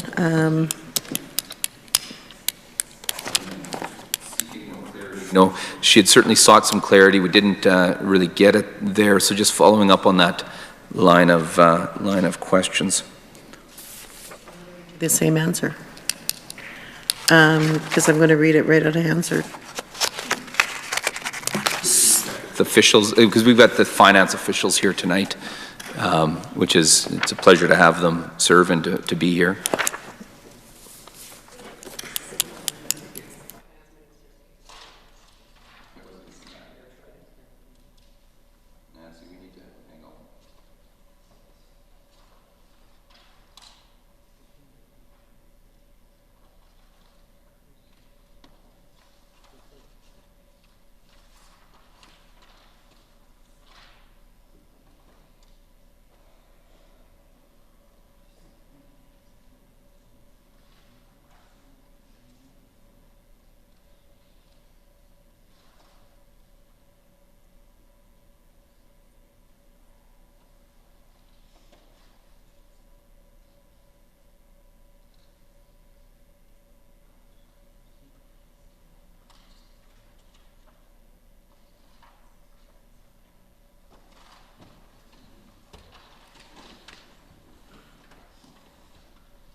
Using the answers that Crown Investment Corporation gave, they reference table on page 162, I'm assuming, of the Crown Investments annual report, refers to equity advances from CIC to subsidiary Crown corporations.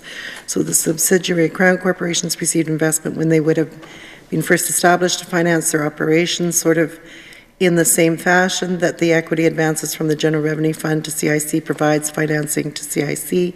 Those advances would in turn have been flowed through to subsidiary Crown corporations to fund their initial investments in their respective assets.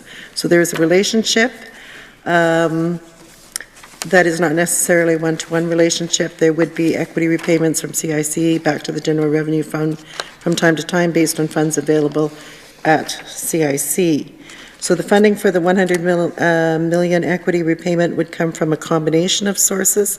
The CIC performed a careful analysis of any opportunities to provide a greater return back to the General Revenue Fund. So they looked at cash that's held within CIC, and there was a determination made that the wind down of the assets in the CIC Asset Management, Inc. portfolio, that some funds held for some contingent liabilities could be returned back to the shareholder. A similar analysis was done across the Crown sector. SaskPower had a very strong results last year. Its debt ratio had been dropping for the last couple of years. It is projected to continue to improve, and so there's been a determination made that there was some ability for SaskPower to start making modest payments back to CIC. Similar analysis were done across the entire Crown sector. So this is something that is done from time to time. Over the last number of years, for example, there have been an equity repayment of $143 million in 2013, $120 million in 2010. Going back to 2002, CIC sold some shares in the Chemical Corporation, and that was used to fund an equity repayment to the General Revenue Fund, and that is as good as the answer is going to get. Within that answer there, so I'll just quote a portion of it there. It says, and so there was a determination made that there was some ability for SaskPower to start making modest payments. So this equity repayment, these are dollars that could have been placed within SaskPower as well. These are dollars this represents SaskPower's interest. Is that correct? No. No. It was, SaskPower was only one of the entities that composed or that makes that up in what I just read to you.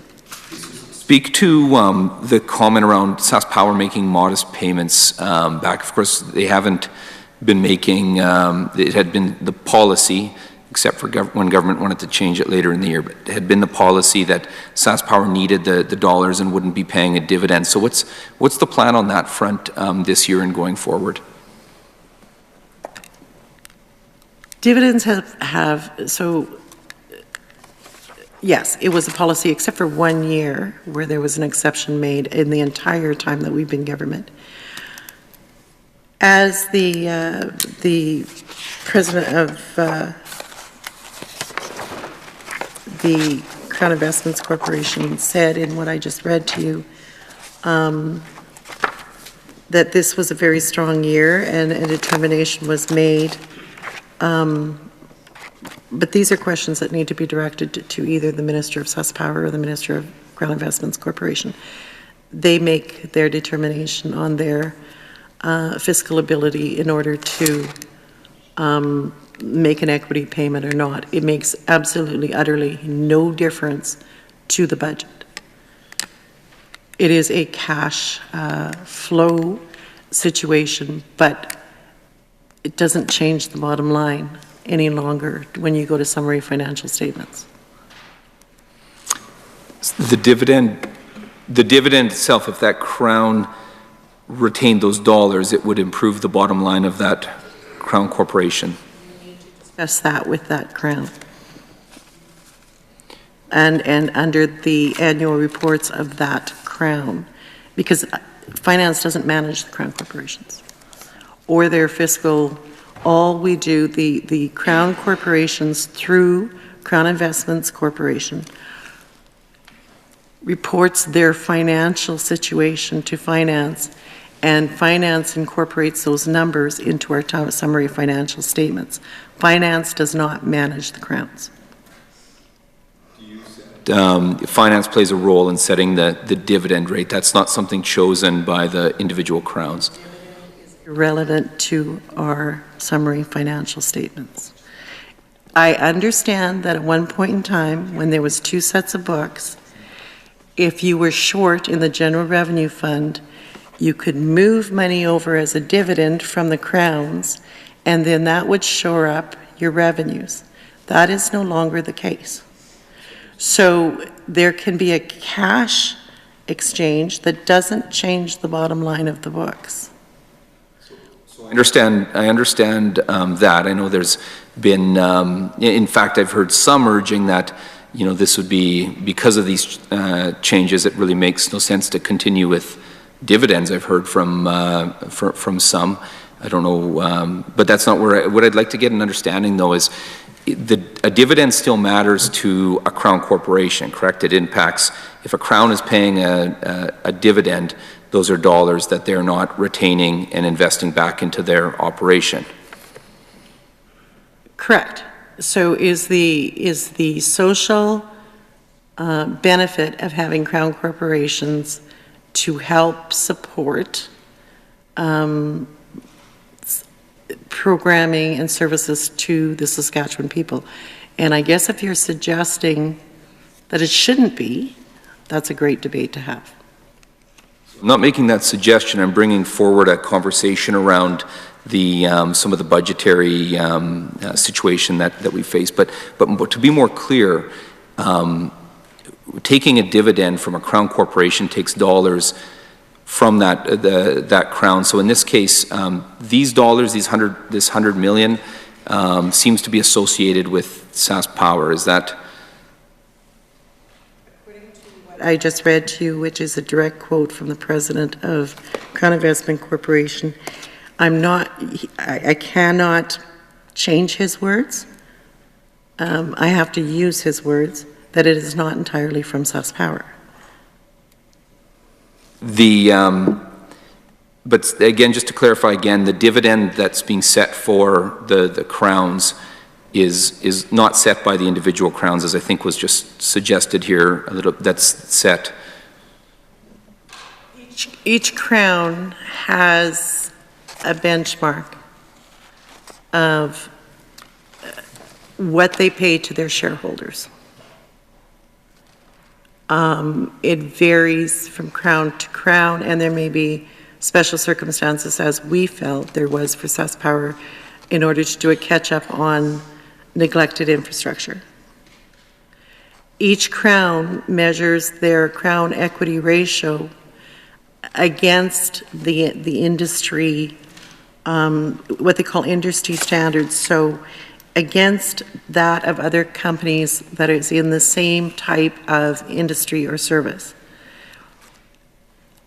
They like to keep their debt ratio, equity ratio within that amount, and then the Crown Investments Corporation determines that each Crown has a factor that they use to determine what they're going to share with the shareholders, which is the people of the province, which then is paid to the General Revenue Fund. So it varies from year to year depending on the bottom line of that Crown for that year. So if a Crown corporation has a particularly strong year, that cash payment will be higher than in a year where they have a lower profitable year. To the point that, you know, on the budgetary balance, it really may not make much of a difference now, but certainly within the Crowns, the debt to capital ratios, or their debt ratios, matter. And so the SaskPower itself, you've spoken of an improvement in it. I know the numbers I have most recently. I know they were back at, when the government, when in 2007, I think it was 59.7% in SaskPower, and now it's kind of been right on that 75%, 74.9, I believe, in 17-18. And I think the target that the minister's referencing is sort of 60 to 75%. So I'm just wanting to get an understanding. What I read here is that there's a statement that SaskPower is in a position to start putting, forego dollars or put dividends out, when we know that this is a Crown that seems to be on the high end of its debt ratios, a dramatic increase in the last number of years, and it's a very important Crown that needs to be, of course, renewing and expanding infrastructure across the province. So just checking in on the statement around, it says that it's now in a position to have a modest repayment. What's projected on that front?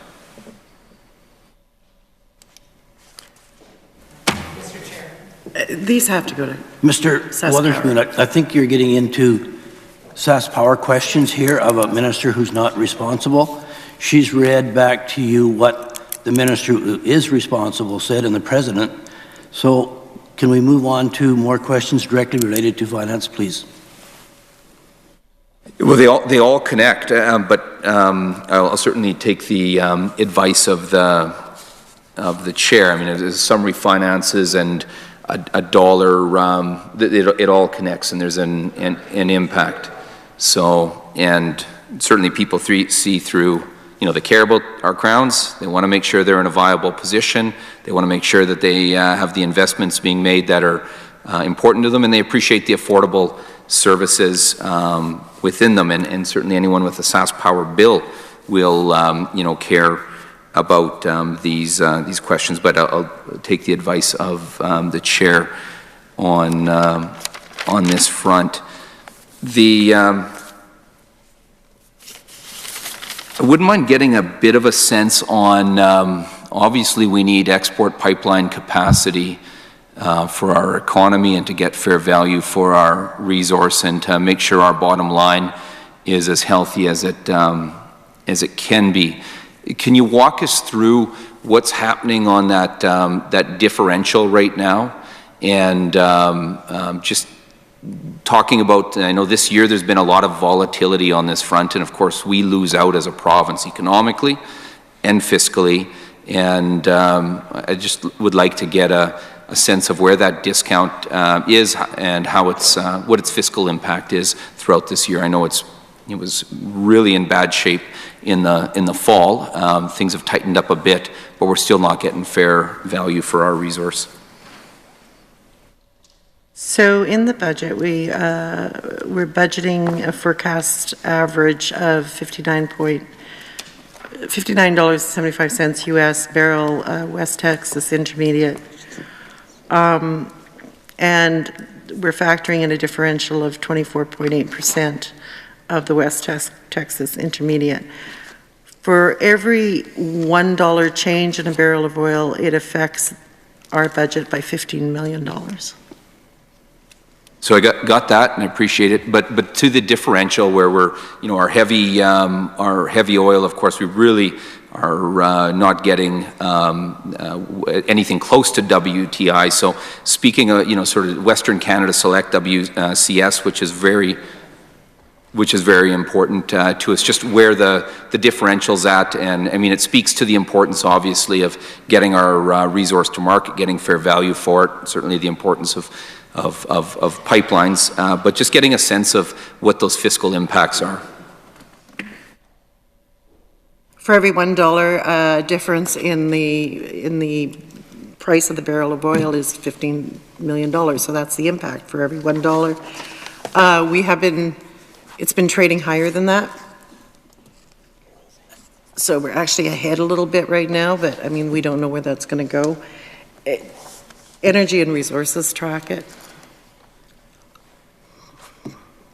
I wouldn't mind pressing just a bit because it's not that simple. Hey, the $15 is correct. That's the measure or the impact on oil, and we have the number for the Canadian dollar.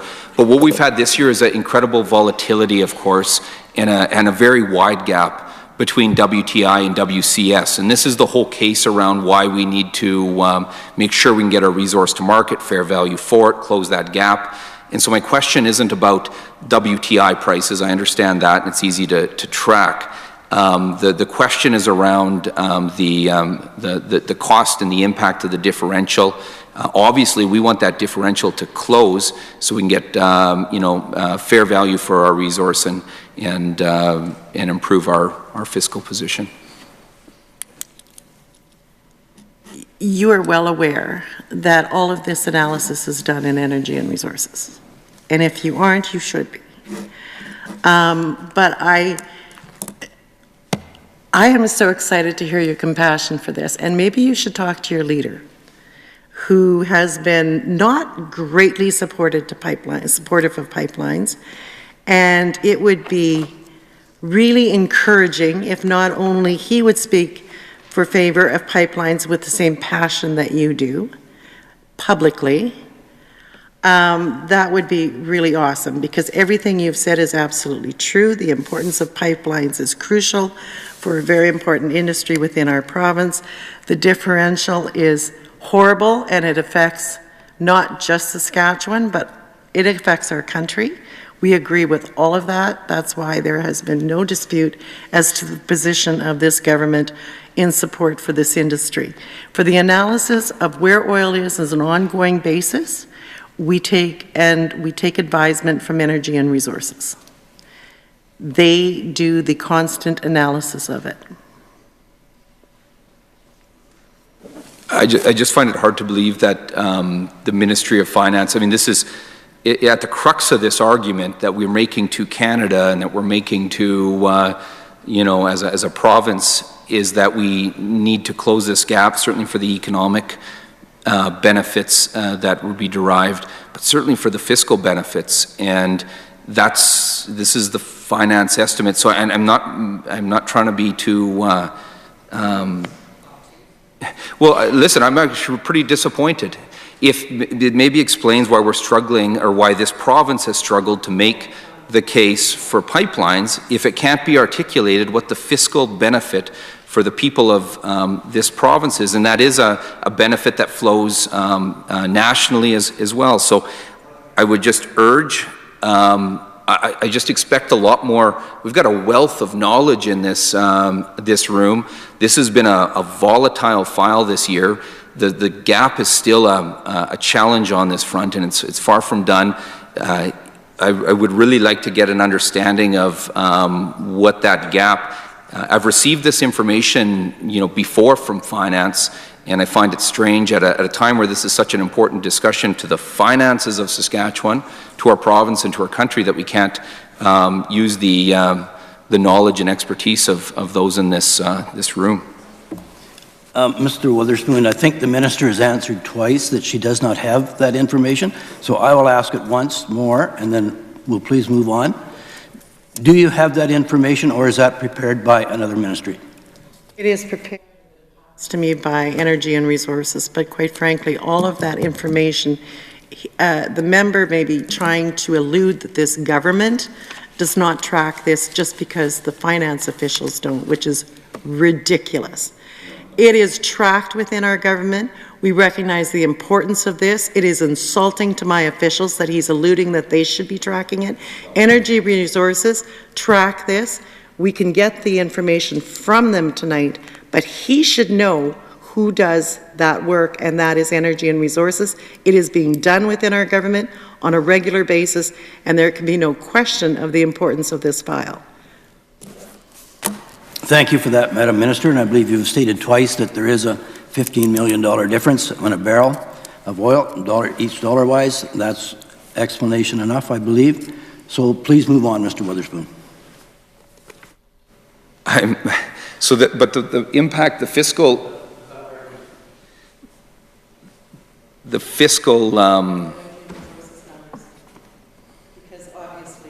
So 3.57 billion to the industry, 250 million in lost revenues.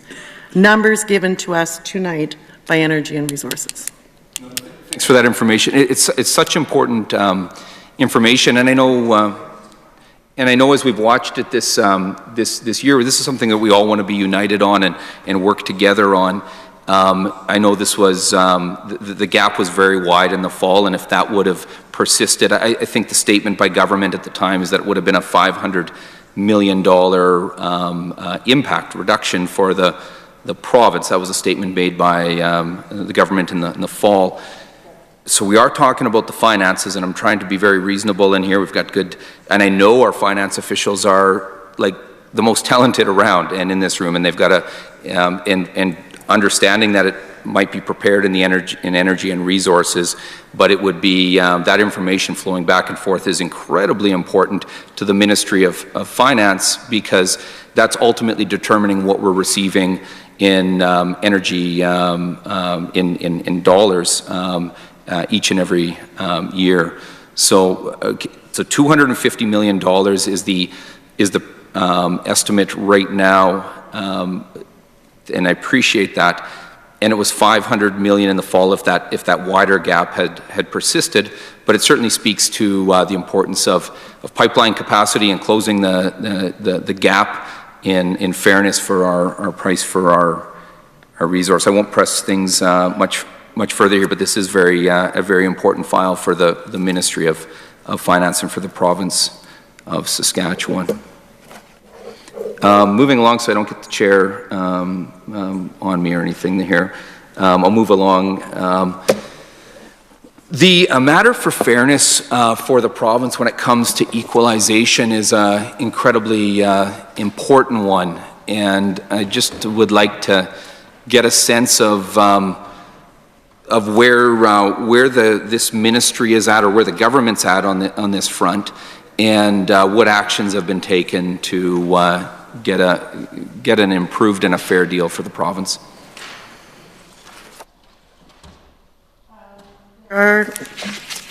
It has been raised by our province as well as others at the federal, provincial, territorial meetings, to deaf ears, quite frankly, by our federal government, as well as there has been correspondence exchange. It was very disappointing when the federal government did a 5-year renewal, in essence, without taking any suggestions from the consultation, and in fact the consultation was almost non-existent. I guess not surprising, but disappointing. Since that time, there has been correspondence exchange from myself as the Minister of Finance to Minister Murnau, making suggestions of how he truly needs to reconsider different factors within the equalization formula. However, his response has been that they will not reconsider it. Our Premier brought forward a suggestion of something different, a different way of calculating the formula called the 50-50 model, which would see 50% of the funds allocated to the equalization payment being paid under the same flawed formula as it is right now, and 50% paid out on per capita. That would see some benefit for Saskatchewan, should the federal government have entertained that. They did not do so. Right now, fair to say, going into a federal election, it wouldn't matter what federal government was in place.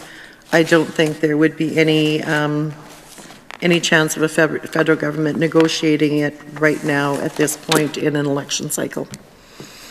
Thanks for the responses, and certainly this is a really important area of work, and wherever possible, I think our case is strengthened if we're able to be as united as we can out of Saskatchewan and in this assembly, and certainly that'll be our aim. We're certainly consistent and dedicated to this file.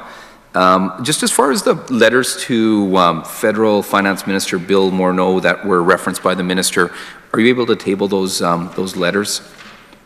Yes. Thank you very much. What has there been?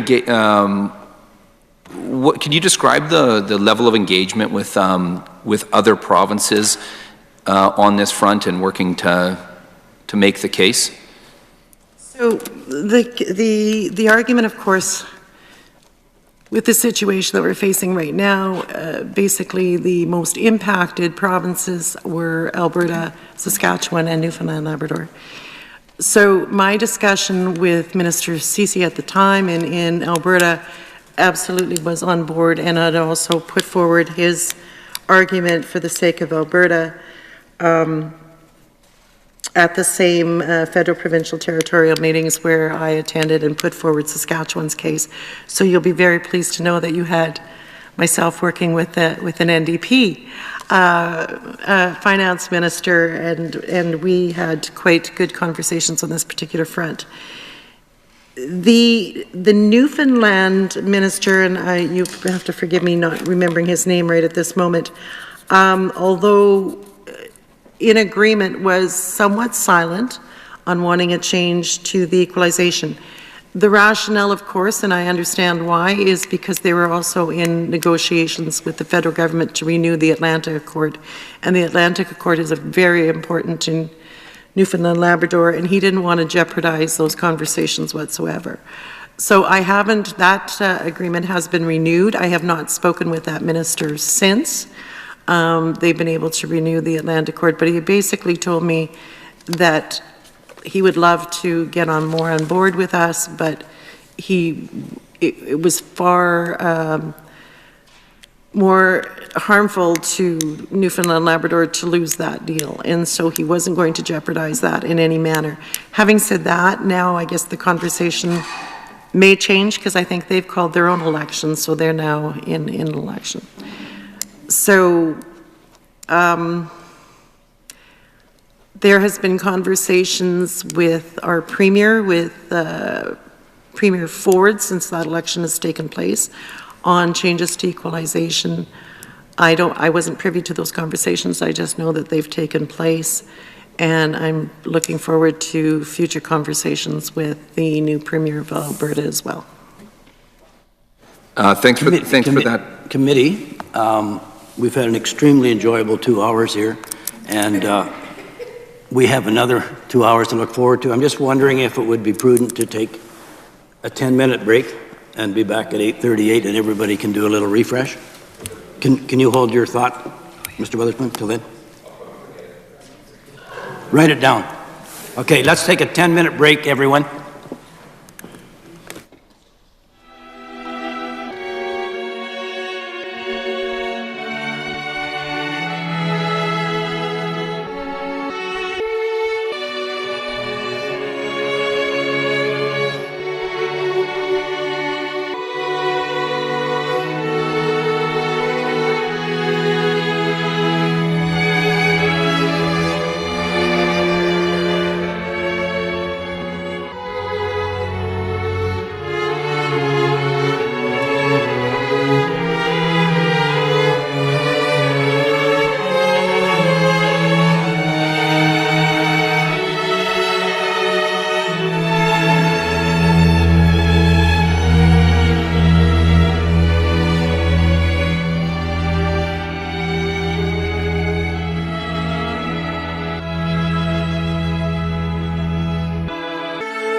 Welcome back, everyone. It is now the hour of 8:41, so we will resume work of this committee. Mr. Weatherspoon, you may continue. Thanks so much. Thanks for tabling the letters sent to, see, two of them. Actually, maybe a third one here as well. Thanks for tabling the letters to the Finance Minister, Bill Morneau, as well as one of the responses here, as well as talking a little bit about working to establish some allies in this conversation and making the case for Saskatchewan. You're making the case on this 50-50 proposal. I know there had been discussions in the past around the treatment for hydro revenues, and the impact on those provinces. And then, of course, sort of the long-standing case that had been taken to the courts was excluding non-renewable resources. I guess just a question is, how did you arrive at this 50-50 plan, and was that done with other allied provinces as well?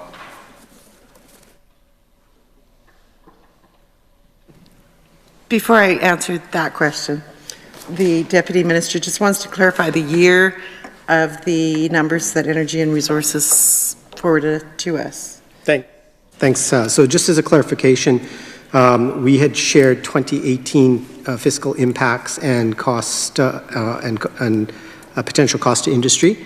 So for the current market conditions, the fiscal impacts are $125 million, and it's $1.8 billion in terms of cost to industry, so almost half of what they were in 18.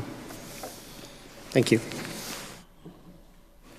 Now, for your question, how did we arrive at that? Basically, just through a think tank of what we could suggest that would be relatively simple math that we felt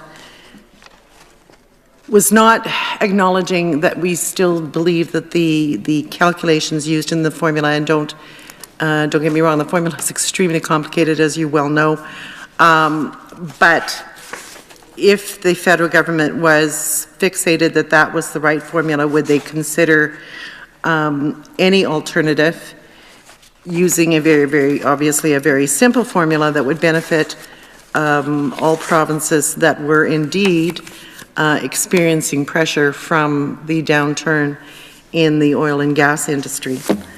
So the math of the 50-50 formula obviously is extremely simple. It simply divides the pot in half and calculates one half under the existing formula, of which we recognize we believe is flawed, and then the second half is simply the blunt instrument of dividing the funds by population. When you do, and I spent some time last fall studying the history of equalization and how has it ever been changed, and has it ever been reviewed by federal governments? And the fact is it has. And there has been adjustments made throughout throughout the years of the formula being in place, where resource revenues were calculated in at 100% down to 50%. I believe right now they're at 50% to less. So that has been adjusted up and down. So that makes it even more disappointing that, considering what's happening in the oil industry, that this particular federal government will not entertain even looking at it, or even considering looking at it, when obviously it is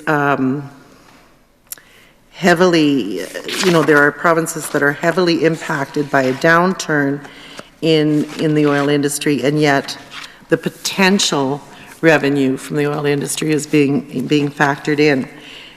The way it is structured incentivizes provinces not to develop their resources. When you look at it and you look at the bulk of the entire fund going to Quebec, there is a good incentive for Quebec, quite frankly, to have a public policy not to develop their resources. Why would they?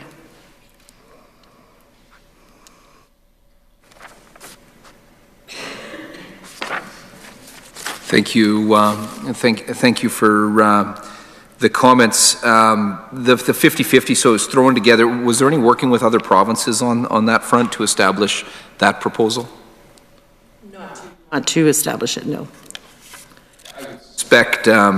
I'd suspect this is a proposal to work to try to advance an improved position for the province, but that there'd be flexibility on Saskatchewan's end to work with allies to find a proposal that ultimately gets the best deal. There's some other ways to go at this. Said earlier, I had conversations with the finance minister from Alberta prior to our jointly going to a federal, provincial, territorial table. I had conversations with him in advance, as well as conversations while I was in Ottawa, and we'll further those conversations each and every time. I also spoke with Manitoba. Of course, Manitoba was probably not very keen on the 50-50 plan because they would see a reduction. We, however, do see where, maybe hydro isn't accounted for as it should be, and that perhaps is not something that Manitoba would be on board with. So therein lies the difficulty with having the formula changed, is because each province, and I understand that, is going to protect their position, whether or not in the big picture of the nation it's deemed fair to another province or not. The correspondence here, appreciate it. Has there been back and forth, or have officials been working with federal officials on this front at all? Has the federal government engaged with us on this front? Somewhat limited prior to the federal government then unilaterally just renewing the agreement. And they pretty much did and said, thanks for coming out to the party. Have we corresponded? I think the letter here, the latest one would be, there's one from the Premier on June 20th, 2018, one from you earlier in the year, and then one again in July, one from the Federal Finance Minister in April. Has there been anything since the July letter to the federal government? No. Correspondence or no, letter or meetings? There was, in December, there was a federal, provincial, territorial meeting that I was unable to attend. My officials attended on my behalf.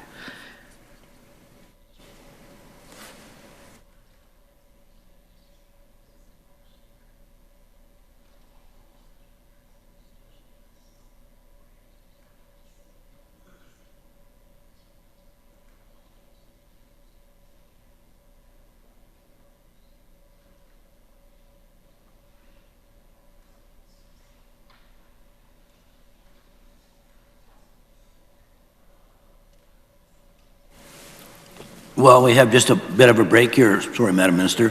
I'd just like to table document CCA 71-28, Ministry of Finance correspondence regarding equalization formula. So tabled.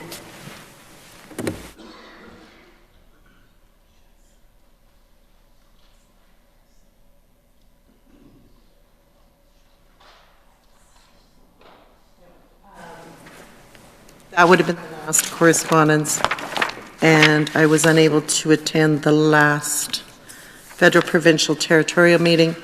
However, I can't speak to what the work the Premier's done. I don't know the number of times he would have raised it on his front. What's the next juncture here? When's the next opportunity to make this case, either with allies or with the federal government? I think probably as soon as, Alberta gets more established and get their feet under them, we'll be reaching out there. And I'm going to be meeting with the finance minister in Toronto from Ontario on Friday. Any indication of how Ontario will enter into this conversation? There was a limited interest in the 50-50 formula. I don't know right now. I will find out more at the end of the week. It's an important file. You did reference the federal election as well. Do you plan to try to get an understanding of where the respective parties are federally on this matter? No, I didn't reach out to the other parties federally. I didn't have an opportunity to meet either of the other federal leaders. In fact, haven't met them. But the disappointment in the federal provincial territorial meeting, which I have never experienced before, is quite frankly, there was more opportunity for washroom breaks than there was to have a dialogue with the federal minister. And I can't express that enough. There was so little time allocated for the provinces to bring forward their issues or concerns or subjects where they were hoping to have a roundtable discussion. Was limited to approximately 3 minutes per province. As you can well imagine, we had breaks more often or longer than 3 minutes. So the federal government has given the provinces very little opportunity to actually meaningfully discuss any issues that may be of concern to them. It's certainly a concern. It's such an important file, and it's a space that we need to be as effective as we can be as a province. Just back to where the respective leadership of the respective parties are going into this election. This seems to be an important place for us to question and to canvass where folks are at. Do you see an opportunity, or do you see value in seeking that clarity from the respective party leaders? Possibly, and I think there'll be a number of opportunities to perhaps have those conversations with those leaders. I don't know if I will on my level, but I'm sure there will, on certain levels, be able to have the conversations. I think potentially looking at the polling, there's only one possible alternative to the government we have now. So perhaps all leaders may have a position, but I find it interesting that you are now seeking a united front and a common voice. And when we sought some support perhaps for the 50-50 plan, all we got from your party, your leader, yourself, was crickets.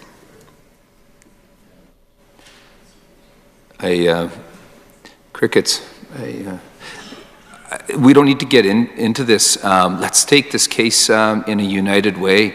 I guess I've been in this assembly watching your government drop a court case and roll over for Stephen Harper on this front after a promise was made of $800 million All right, well, a year. Let's get back to questions and answers regarding finance. I've heard about enough political jargon back and forth, so be forewarned. So there was a court case, of course, that was brought forward. At one point, that was a united legislature on that front with that case. And it was, I think, estimated around $800 million by way of fiscal impact.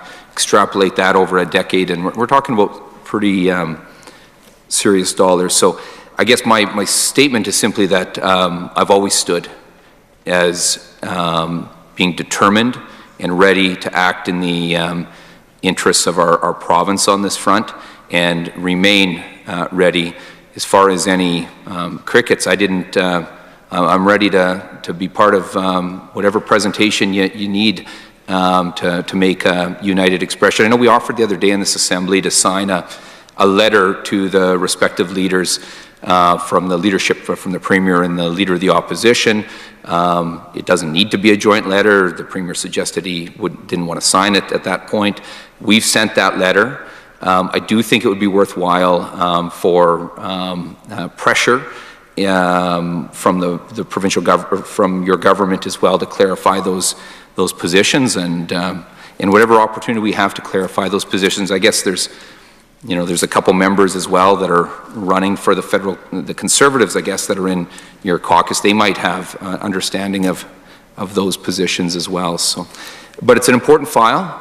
Count us ready to work on this front, and thank you to officials and others that will have been working on it. I wouldn't mind moving on to the PST and getting a better understanding of what kind of information you're collecting on this front. And there were the changes in 2017 with the massive increase to the collection of the PST. I think it doubled the take, in essence, a $1 billion tax hike for the people of the province.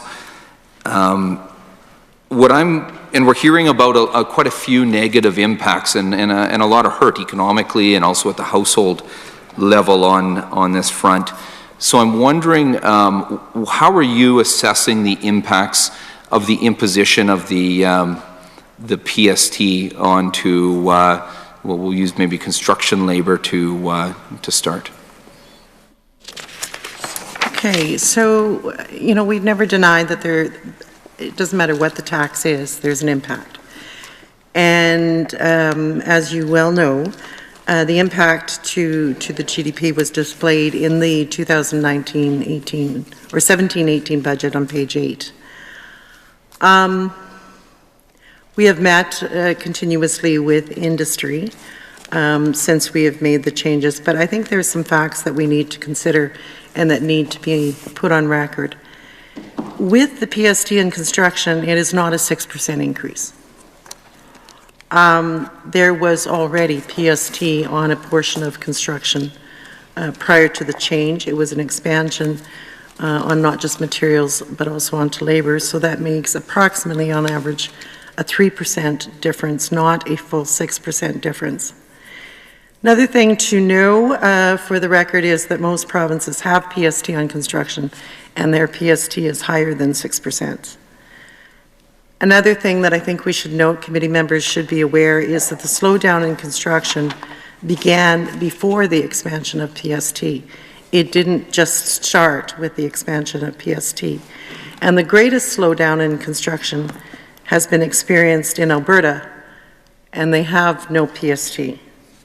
So I think all of those factors point to the fact that there are other and more significant factors that are contributing to the slowdown in construction.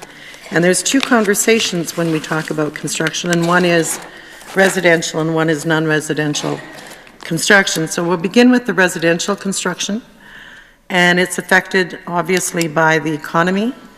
A lot of the jobs that are lost due to the slowdown in the oil patch are of income levels that they are the home buyers. These are high income jobs.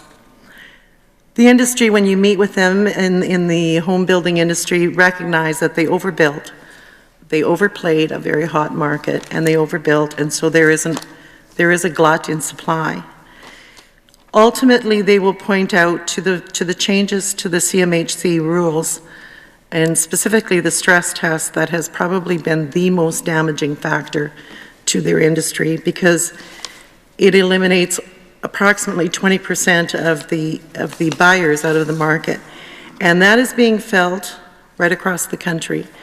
And I can read probably 100 articles onto the record that I'm hoping that the member is also reading, so that he recognizes that there's a lot of rhetoric and perhaps political advantage to say it's the PST that's the huge factor, when in fact there are other factors that are far more significant to the slowdown.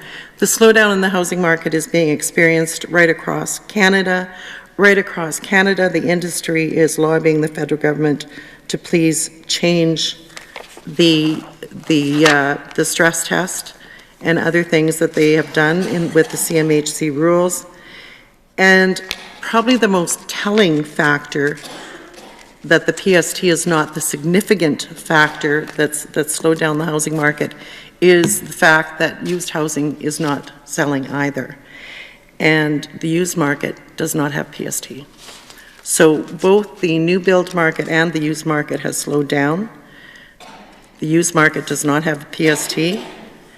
Housing market, the biggest slowdown's been Alberta, and it has no PST. Again, for the non-residential construction, there's also the other factors that come into play beyond the PST. We understand PST does have some impact, but so does the economy, and so does the slowdown of government investments. The drop in the resource revenue has affected construction activity, and the slowdown in government investment has affected activity in construction. Many major projects in Saskatchewan have been completed or are in the process of being completed, with a peak in construction being through the years of 2012 to 2015. Let's just take a look at those years. We built a bridge in Saskatoon, a children's hospital in Saskatoon, a Saskatchewan hospital in North Battleford. We built a hospital in Moose Jaw, 18 brand new schools. The Regina Bypass was under construction.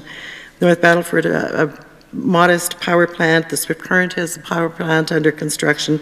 Mosaic Stadium was under construction. Swift Current Long-Term Care Home was under construction. We had invested both in the Building Canada Fund and the Clean Water Wastewater Fund, so there was hundreds of municipal projects that were under construction. On the private side, there was 2 to 3 crushing plants, I believe 3 under construction, 2 in Yorkton, 1 at Clavet, canola crushing plants. BHP has been ongoing construction. A mine out in my area where I live, K+S mine, was under construction. There was expansions at a couple other potash mines, and the list goes on. That was incredible activity in construction. But even though there's been a slowdown in activity, which, as I pointed out before, began before the expansion of the PST, there's still more jobs today in construction than there was in 2007. 16,000 more jobs in construction. So policies matter, the economy matters. When we look at the value of building permits, I know the members opposite have pointed out that that value has dropped, and that's true. But on average, it's been $2.8 billion through our time in government. On average, before it was $900 million. Even in this budget alone, we're investing an additional $2.7 billion in infrastructure, which is going to be very important to our construction industry. And throughout our time in government, we have invested $30 billion in infrastructure. So prior, I know, Mr. Witherspoon, you have sounded alarm bells about borrowing. And I've explained how our capital plan borrowing works and how money is invested into the sinking funds to make future payments. What would your plan be? You have a non-borrowing policy, and in fact, the last budget of the NDP bragged about $407 million being the largest investment ever, and I don't doubt it was. How do you explain how you would do things differently? Because you can't close every capital project, or you don't do them. And the other thing I would love for you to explain to this committee and to the people of Saskatchewan is what the economic plan is and how you're going to attract that investment with your policies of increasing corporate taxes. Because in order to attract the private investors, you have to be tax competitive. And your leader has been very, very vocal on the fact that he would increase corporate taxes. Right now, we're equal to all of Western Canada, but that's going to change. So can he explain what he would do differently? Thanks for the questions. We can reverse the table and in titles, but I'm not, that's not my role, but maybe down the road. We've got a long ways to go, got to earn the trust, and maybe down the road I might be privileged to be responding on behalf of the people of the province. By way of some of the wasted opportunity, I know certainly when you're spending public dollars, we really need to do a better job of getting value for those dollars.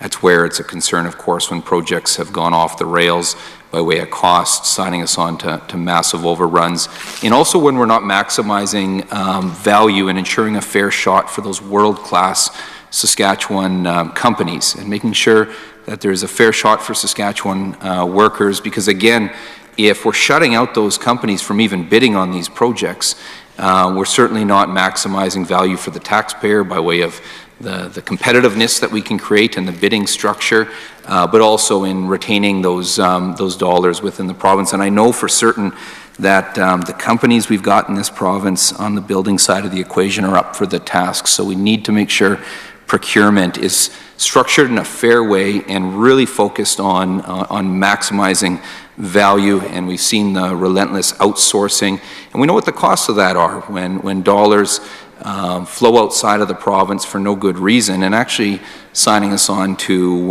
large overruns. Certainly competitiveness between provinces is very important, and I noted the minister commented that some provinces have a PST on construction. I certainly know Alberta doesn't, and that's our neighbor next door. And there's complications, real complications for Saskatchewan businesses right now with the imposition of the PST. Certainly, you know, the mortgage stress test is something that I think fails to capture our regional interest, and I think it's important for us to make the case that there be consideration to regional difference on this front, respective of where we're coming from, and I hope the minister's made that case. I know I've spoken publicly on that front as well. As to the stagnant housing market, this is concerning as well, and the minister was recognizing that, you know, residential sales have plummeted, new builds have plummeted, that homes are sitting on the market, and what we see is a real challenge right now, where we're losing on the interprovincial migration, where we're losing a lot of people from Saskatchewan right now. And I know many in the construction sector. I represent many, and of course no one's in a position to weather a period without income for very long, and families are working hard, costs of living are high, and I watch how quick it goes. The job is lost, the hunt is on, the stress is real, and then realities set in as far as having to find that livelihood for a family.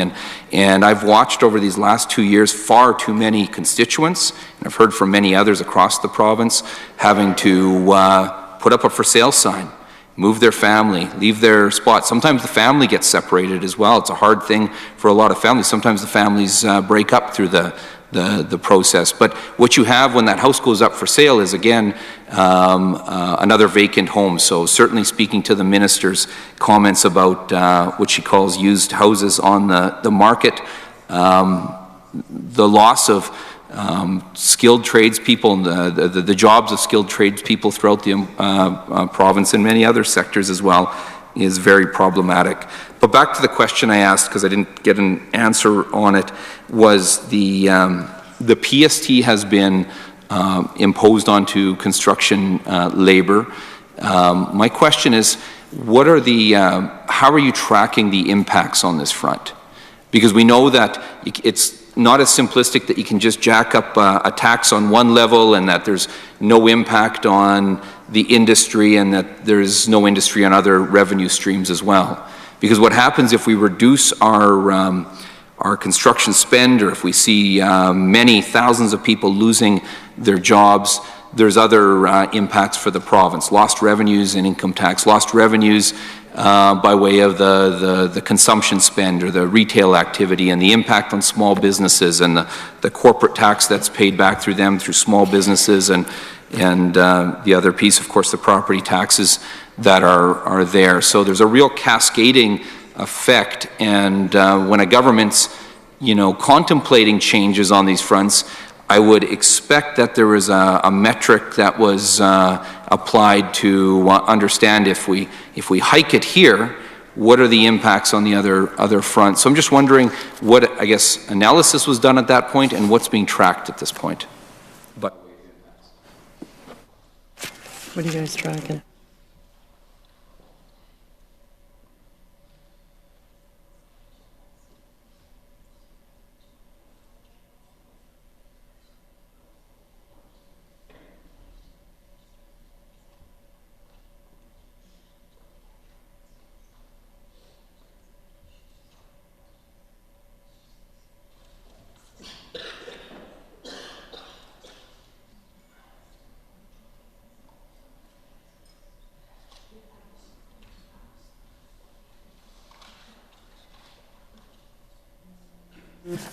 So you had submitted a written question not that long ago, and an answer was given to you of the economic impact, and you got a response. I'll read you your response that you received.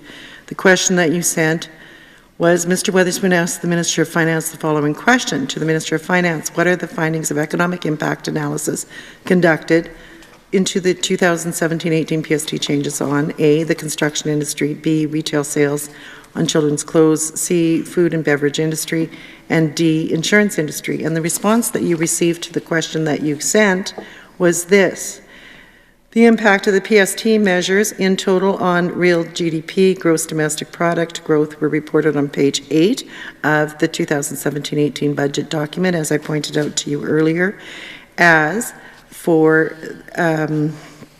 is minus 0.11 percentage points in 2017, minus 0.23 percentage points in 2018, minus 0.2 percentage points in 2019, minus 1.15 percentage points in 2020, and minus 0.14 percentage points for 2021. As the analysis was conducted on the entire suite of PST changes, the impacts cannot be disaggregated into components. it's too bad, because certainly when we're chatting with respective stakeholders and associations and businesses and workers, they know the impact. So it's too bad that there's not an ability to assess those impacts. Just back to the choice to reduce the GDP as described in 2017-18 with the amounts that have been described. So that was what was the analysis then. Have you been able, is there an ability, do you have tools within finance to reconcile whether or not those projections were accurate or whether the impacts were different than what was projected? So let's just go back to what you said, because that's very, very interesting, because I'm meeting a lot with stakeholders. So I've met with the housing industry, both Regina and Saskatoon and the provincial, and with construction industry. And it is so interesting how somehow they can analyze the impact specific only to PST changes and not on the economy and not on federal government policy decisions for you. And yet they can't do that for me because I've asked. And then don't you find that a little odd? That somehow they can break it down and say this change in PST has affected my business this much, and the federal policy this much, and the economic downturn this much. And they can't do that for me because I've asked if they know if they can do that, and they haven't done that for me. So it's kind of interesting to me that there's two different conversations, and so it's unfortunate that they haven't shared that with me. Now, to your question. It's factored in, of course, because budgets are projections, and so that is what we're basing our projections on. And so do we know if our projections are correct? We know they're correct if the revenues match pretty much what we projected as we go forward, and we report on the first quarter, second quarter, third quarter, and fourth quarter. So, but no reconciliation on each of those, of the the different income streams, revenue streams to government or economic sectors. If we're off track, that's reconciled every quarter that we report. But no, you don't have tools, or you're not tracking the impact of the PST measure specifically. And I know these are hard things to track. I know you got brilliant folks working with you. Are you doing your? Is there a tool in place or some sort of measurement in place? Okay. I just and as far as like exact breakouts, you know, industry group, businesses, workers that, you know, I'm meeting with simply are identifying the PST as a major problem, causing a major hurt within their industries and their businesses. And, you know, I think of Regina itself, you know, just couple years ago, we had 70 framing crews in Regina. We have 5 right now. You know, if one of those, you know, we have one company that had 30 workers, incredible company, has 2 right now, and that's the principal owner, one other person. And just watching how hard it is for these owners who are losing friends and those that they feel a responsibility to provide a livelihood for, as well as those workers, is really hard. Certainly, it's nothing like what they're going through. So it's a really challenging time in employment for many, and in business for many. I guess my question is, of course, the folks like the Construction Association have been clear that this is something they want to see addressed and have the exemption in place again. What's the policy of the government, or where are you at in reconsidering as we approach the next budget year?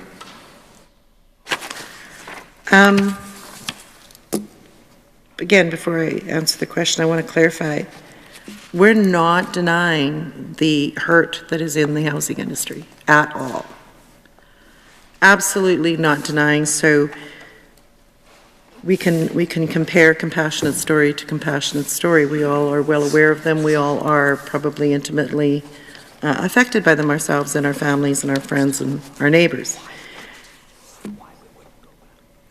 What we're saying is that there are a number of factors that have affected the housing industry.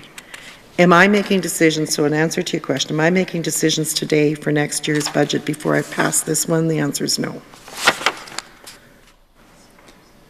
I just think, you know, there's lots of measures that could be taken to fire up the economy. This is a place where a bit of relief would go a distance, and it's a shame that we're passing this budget without being amended to provide some change on this front. The hurt's real, and you know, we should be doing all we can. I want to get a bit of an understanding on some of we have a really challenging time right now as a province and arguably as a nation with respect to traditional allies on many fronts, and certainly economic. And there's a real impact on certainly our country, but an impact on our province economically and then fiscally.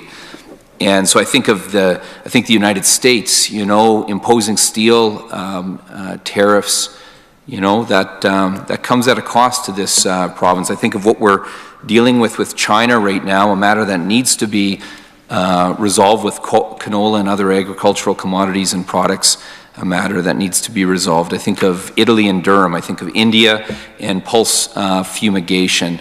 I guess my offer, of course, is we'll work as united as we can on these fronts that need to be resolved. But the impacts are happening right now, and this is pretty unprecedented trade barriers that are being thrown up for our province. So we know there's an economic hit for our province. What are you tracking with respect to each of those matters, and what are the impacts? We need to get these resolved, but what are the fiscal impacts for our province related to each of those respective trade barriers? So it's interesting, again, we'll go to your preamble because you like to throw a lot of stuff out there in your preamble, and you said, you know, it's really unfortunate that we're not going to amend our budget before it's passed and address this. And so I've yet to hear a suggestion of what you would amend, or your party, and has been those suggestions. I know you have spoken quite vocally, and I have it on record of how you absolutely believe in balanced budgets, and you're absolutely committed to that. So that's good. On that we agree. We truly do agree. So in a fact of, you know, resource revenues have not recovered yet, and we don't foresee them recovering in the near future. In the very fact, in the you know, with the rest of your question, that you have definitely identified fiscal challenges that we're going to face as our province on issues that are, quite frankly, very much out of our control. Decisions made by the federal government, trade challenges with the like of China that I don't think provincially we brought on, and even in fairness to the national government, I'm not even sure they brought this one on. So I'm not sure.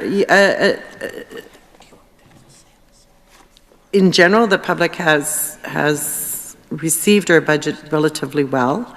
They recognize there's still work to be done. They recognize that there's still pressures in certain sectors. I've yet to hear one suggestion coming from the official opposition as to what they would amend while still staying in balance. And so I'm very interested in what that would be. But for each specific situation, I know you want so badly to get on record how compassionate you are and how engaged you are in the economy, which is great because your leader hardly touches the topic whatsoever. So it's good to see that someone in your party is engaged in the economy and recognizes that all of these things have an impact. Are we on a daily basis factoring that in? No. But each of our respective officials with the expertise in that area are, and they're reporting to us. So Energy and Resources is doing very diligent work along with the industry to analyze the impact of the lack of pipelines, the differential, the price of oil, all of that. Agriculture is very mindful and tracking the impact of the challenge that we're having in canola and now other commodities, and what that could mean should this challenge continue for the long term. Agriculture also tracks, you know, watches and projects what they expect or anticipate will happen in crop insurance. You know, we're definitely there's areas in the province that we're looking for more moisture. And so they will report to finance definitely before we do a first quarter report. Those projections will be injected into that report if the projections have changed from what they've given us to date. Environment will report if suddenly there has been fewer or more forest fires that have to be fought in any given year, and what they anticipate. If it's a particular dry year in the north, they're going to project that those costs are going to be higher. That then will be shared with finance, and finance will then factor that into projections when we make the adjustments in the first quarter and the second quarter. Do you understand how all the components of government works together? And then to expect the finance officials and the finance minister to have those answers in estimates on the finance budget isn't possible unless I brought everybody into the room, and each of the different ministries then could share their expertise on all of the separate analysis that are being done in each of the separate ministries. The projections that are to date are in this budget. Will they change? Yes. Yes, they will. And that quite shocks your leader, by the way, because he was on record of saying he just can't figure it out because the numbers are going to change. Yes, yes, they are. They're going to change. I'm quite well acquainted with those changes over the years as I've observed the budget and what was said on budget day and the reality. But These are important issues, and I'm not looking for like any sort of partisan stuff in this. Like, honestly, for anyone who's watching, this is a challenging time for our province and our country right now, when we have the uncertainty that's provided to the workers and the businesses and the provinces with respect to these challenges. And for Saskatchewan, there's a confluence of challenges that are coming together on this front. And so, you know, we want to be constructive and united, but it's incumbent on the government to be planning for the realities that they're facing. Are you able to? You know, I know I had shared those different barriers that really do need to be resolved into as a sort of as a list. But if we break out specifically, what is the impact with respect to that's been factored in with respect to India and the pulse fumigation? We've had this persist for a couple years, and I certainly know, chatting with the businesses and producers in this province, there's a serious impact. That has an impact back to the province of Saskatchewan by way of employment, by way of revenues that flow back, and investment that is either being made or isn't being made. So I just wouldn't mind getting a sense of that one specifically. What sort of impact are we assessing that fiscal impact at?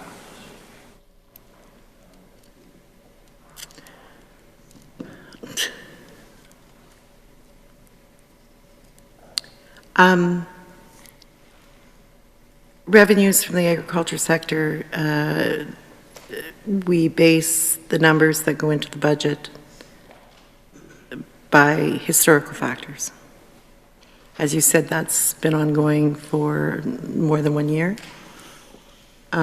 So we base our revenues for this budget based on the revenues from agriculture last year and projections from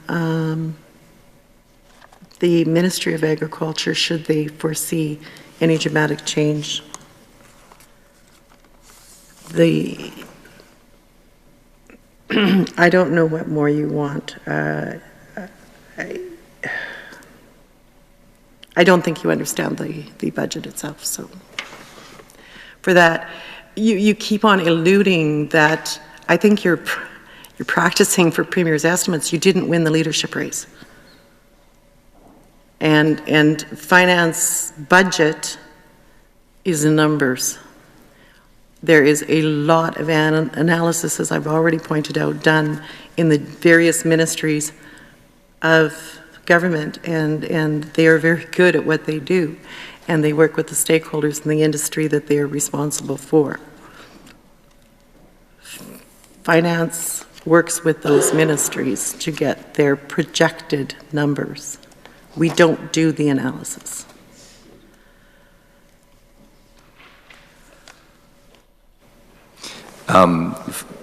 Fully understand how this works. The budget and the finances are the responsibility of this minister. The impacts are real by way of trade disputes that need to be resolved, that can't be left to stand, and we need to be united on it. So I guess I mentioned a few of them. I didn't get an answer. I mentioned India. Of course, there's the very serious matter with a whole lot of risk around it with China. Maybe focusing in on our partner to the south, the United States, and the steel tariffs. Those two have been in effect for some time. What's the impact on that front? Chair, I have explained.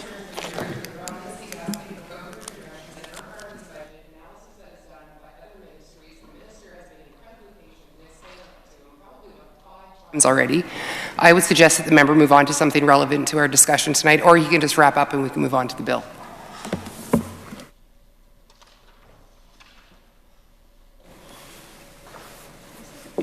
I can see that point. I think some of the questions that are being asked, in all fairness, are not able to be answered by this minister. It's information that filters in from the other ministries, and you understand there's 16, 17 other ministries, whatever. I think the comment made that some of these questions would come up in Premier's estimates when the Premier has access to all ministers sitting beside him. This minister does not. So with due respect, Mr. Witherspoon, I'd ask you to limit your questions. We're about to wrap up here in 8 minutes, if we can. Limit those questions. We agreed to 10 minutes, and we're going to get it. Limit your questions to finance, please.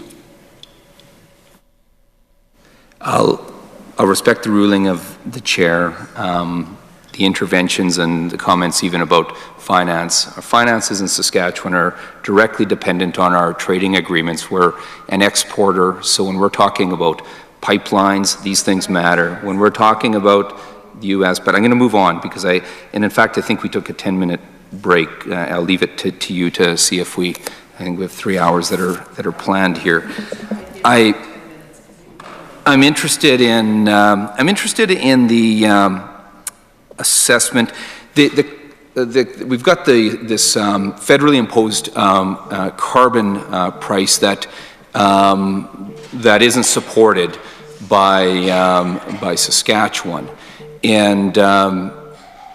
but it's being challenged in an important case through the courts. But it's a reality in the fiscal year. As it is right now, and a budget's only as strong as its foundation, and it needs to be based in reality. I'm just trying to get a sense, and maybe I heard this wrong, but I believe I read comments possibly from you Madam Minister, or the Premier, that the carbon price hadn't been factored in to the planning into the current fiscal year. Thank you. So every budget has within each and every ministry allocation some flexibility for change, and that may be collective bargaining.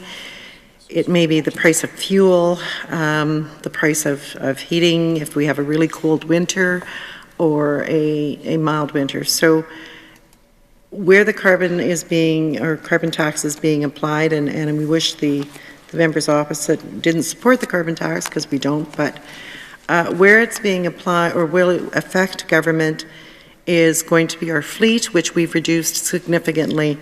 So, under central services, we don't have the same size of fleet, so this is an increase to fuel costs. We've had increases to fuel costs before, but this will be an additional one.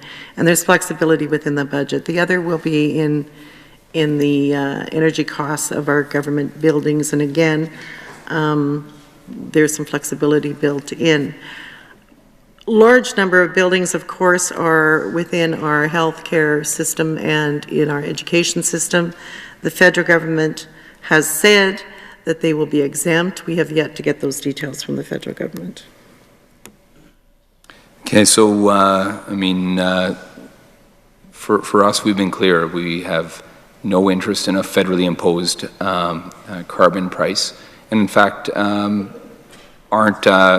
not be pushing forward with any plan towards an economy-wide carbon price. There's real impacts for Saskatchewan and agricultural producers and our rural population, and real considerations around households that have been hit with, what is it, almost $800, I think now, increase in PST that they're paying in just a 4-year period. But setting that aside, there's real costs, I would assume, if the carbon price is being imposed, as I believe it has been, around education and health, and the cost of heating, for an example, power, for an example. And it's alarming to me that there's not that's not planned into this budget. I mean, there's a lot of government buildings, there's fleets, education, health. Is it correct that that's not planned in? And I guess, what is the cost? What is the impact of the federal carbon price as designed right now and as imposed onto those sectors? Well, for the sake of this unified front that we're discovering, it'd be great if you would write your counterpart as well as join us in fighting the carbon tax, and let's find out the details. Supposedly they're exempt, so let's get the details on that. What are exempt? Healthcare and education buildings. So what are the impacts of the federally imposed carbon price on this budget? As you pointed out, and I didn't dispute, we didn't budget an extra line item for that, and you know that. I've been public about that. I've done interviews on that. I've just explained to you that our fleet isn't large enough. We no longer have planes. So the fuel cost, we have flexibility built within the central services budget to deal with fluctuations in fuel costs. I think I've already said that. I think I've already said that we build into the central services budget flexibility for heating costs to accommodate a really cold winter. I believe I've already said that. I believe that I've already explained that we're waiting to get clarification from the federal government as to how health and education are exempt, because that's what they have stated. I'm not sure what you don't understand. I won't comment. I don't know why you're so upset, but whatever. This is the foundation of a budget's important. It has to be planned for the reality. We've talked about the trade barriers that are in place. It doesn't seem that there's been planning or an accounting for what those are. We'll leave that. We will shift to. Madam Minister, if you feel that there's impacts that you've had, then I think it's incumbent on you to share it with the people of Saskatchewan and with the Estimates Committee for Finance. But to the carbon price here, I just can't get because I guess at the end of the day, there's either no big deal with this imposition of this carbon price and it's some marginal impact, as it seems to be that the minister is suggesting, that it can just be absorbed in razor-thin contingencies. I don't think that's the case. I think that the carbon price has an impact. And so I'm trying to be fair here as well. I'm becoming increasingly alarmed with the lack of recognition or the lack of planning for our reality and making sure our budget's on firm ground. You know, even when there's claims of budgetary balance in these things on razor-thin margins, meanwhile adding all the debt, but on razor-thin margins to not plan in or factor in for the cost of the carbon price in the current reality just seems strange. There must be more planning, and even for us to be able to make the case around the impact of that federally imposed carbon price. It strengthens our case to be able to talk to the cost to the public sector, to the government. So maybe I'm asking the question the wrong way, but I'd sure appreciate some straight answers and some clarity on this front and an understanding of what the impacts are. Mr. Weatherspoon, I think, in my opinion, that question has been answered in the best way that the minister could answer it, in that what word do you want to use, whether it's contingencies or whatever in these ministries. She said here and on the floor that we do not know what the federal government's going to do as far as education or health goes. We don't know those factors. Seeing the hour of the evening, I'm going to ask you to ask one more question, and then we're going to move to voting, please.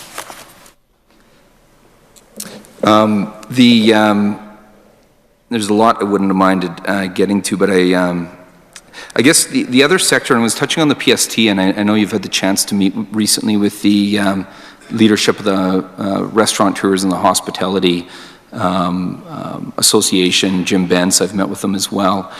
He's provided a really strong voice for small local businesses across the province, bigger businesses as well.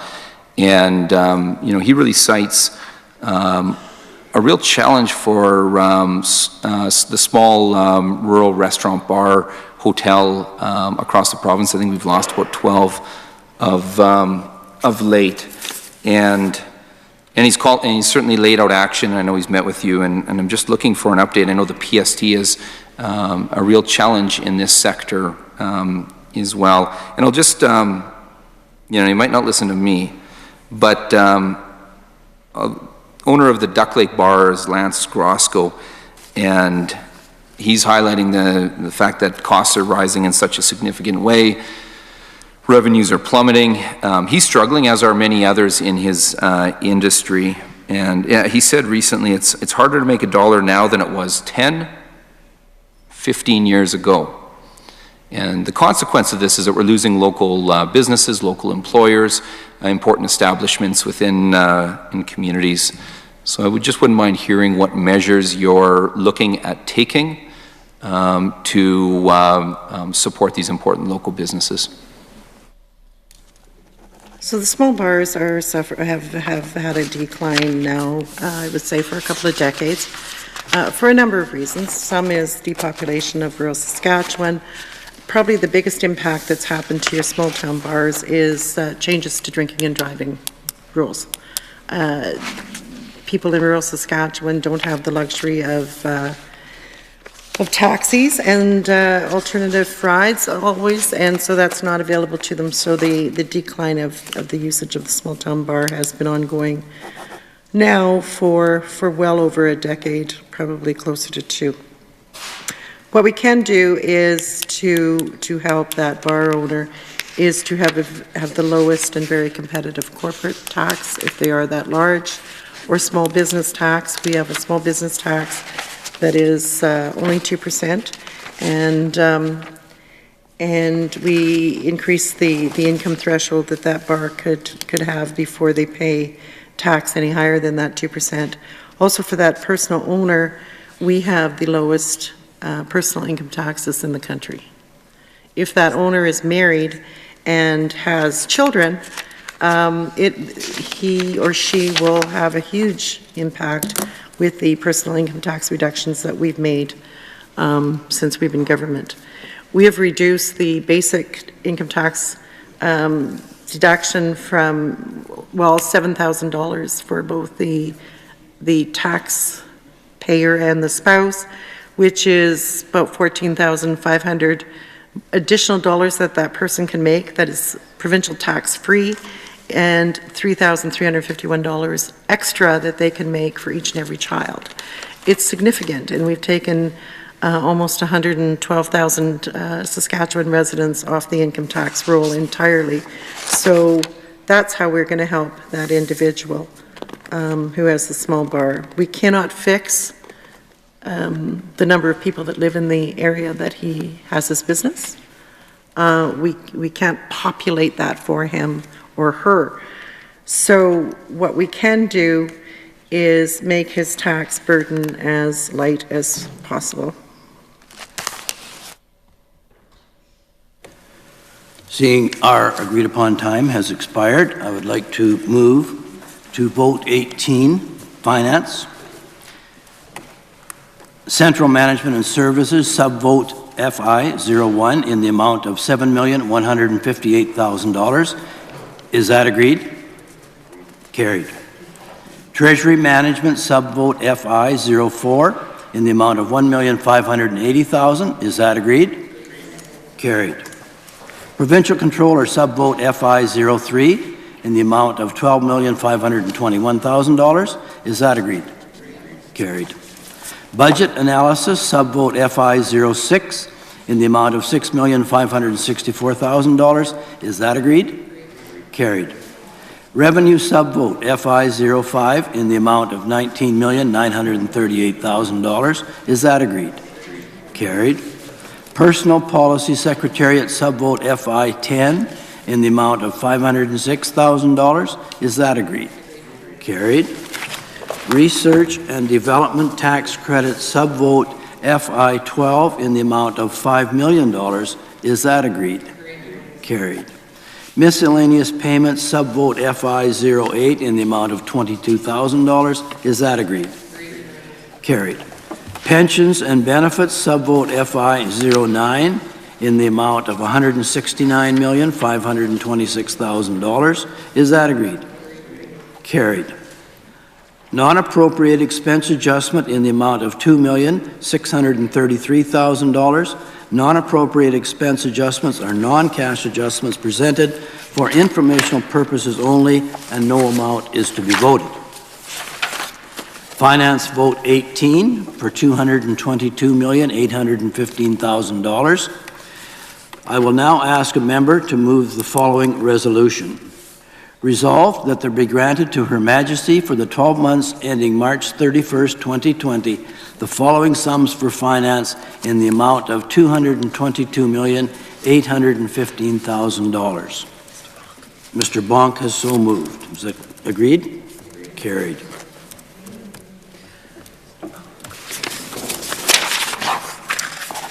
Vote 12, finance debt servicing, that's statutory. Debt servicing subvote FD01 in the amount of $477,700,000. There is no vote as this is statutory. Crown Corporation debt servicing subvote FD02 in the amount of $17 million. There is no vote as this is statutory. Finance debt servicing vote 12 for $494,700,000. There is no vote as this is statutory. Vote 195, advances to revolving funds, statutory. Advances to revolving funds, vote 195 in the amount of $0. There is no vote as this is statutory. Vote 151, Municipal Financing Corporation of Saskatchewan, statutory. Excuse me. Loans subvote MF01 in the amount of $15 million. There is no vote as this is statutory. Vote 175, debt redemption, statutory. Debt redemption, vote 175 in the amount of $203,325,000. There is no vote as this is statutory. Vote 176, sinking fund payments, government share, statutory. Sinking fund payments, government share, vote 176 in the amount of $142,547. There is no vote as this is statutory. Vote 177, interest on gross debt, Crown Enterprise share, statutory. Interest on gross debt, Crown Enterprise share, vote 177 in the amount of $0. There is no vote as this is statutory. We will now move on to consider Bill number 171, the Income Tax Amendment 2019, Clause 1, short title. Minister Haupauer, if you have any new officials you care to introduce and make your opening comments, please.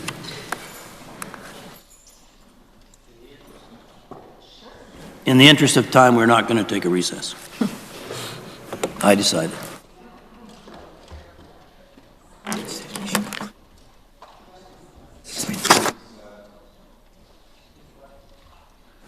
There's a bunch of folks that are leaving us here tonight. Thank you very much to them for their presence here tonight and all their work. Well, this one should have given me the chance.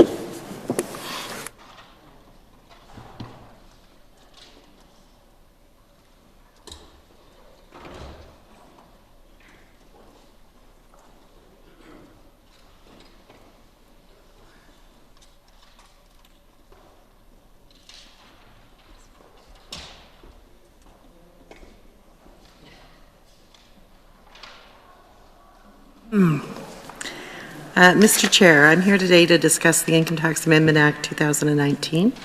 This legislation implements the Income Tax Initiative as announced on March 20th, 2019 as part of the 2019-20 budget.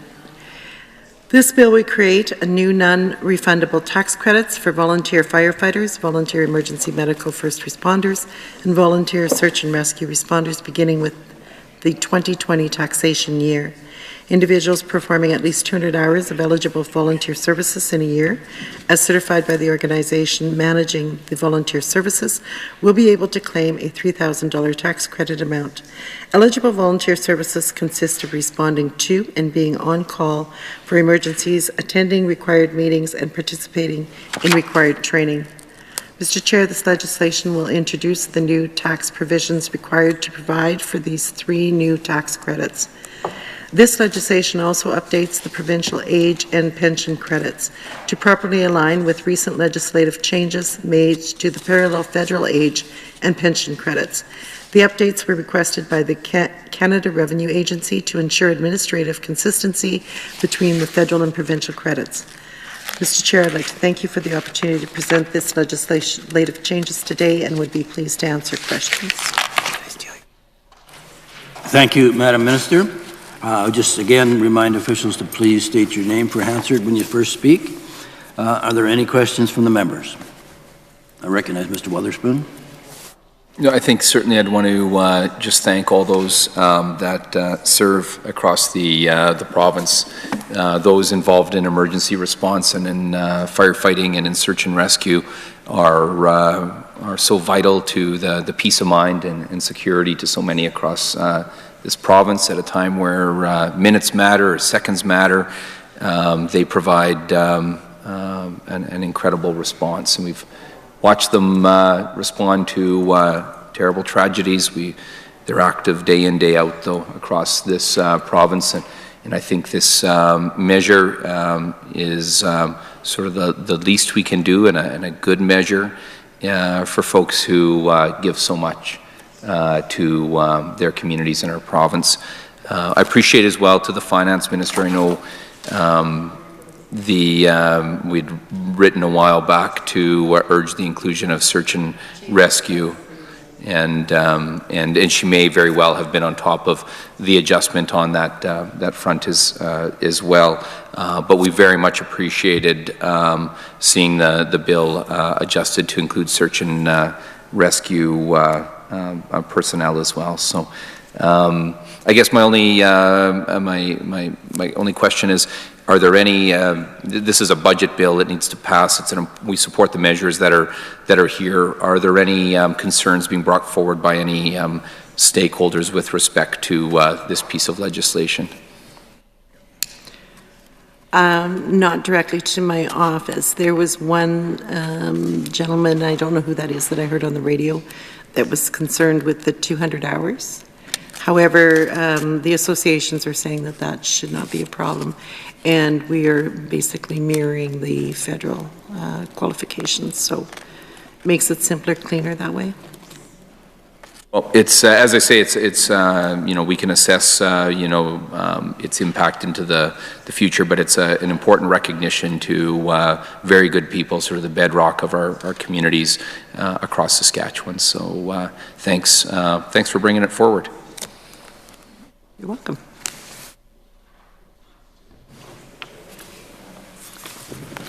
Seeing no further questions, I would just move Clause 1, short title. Is that agreed?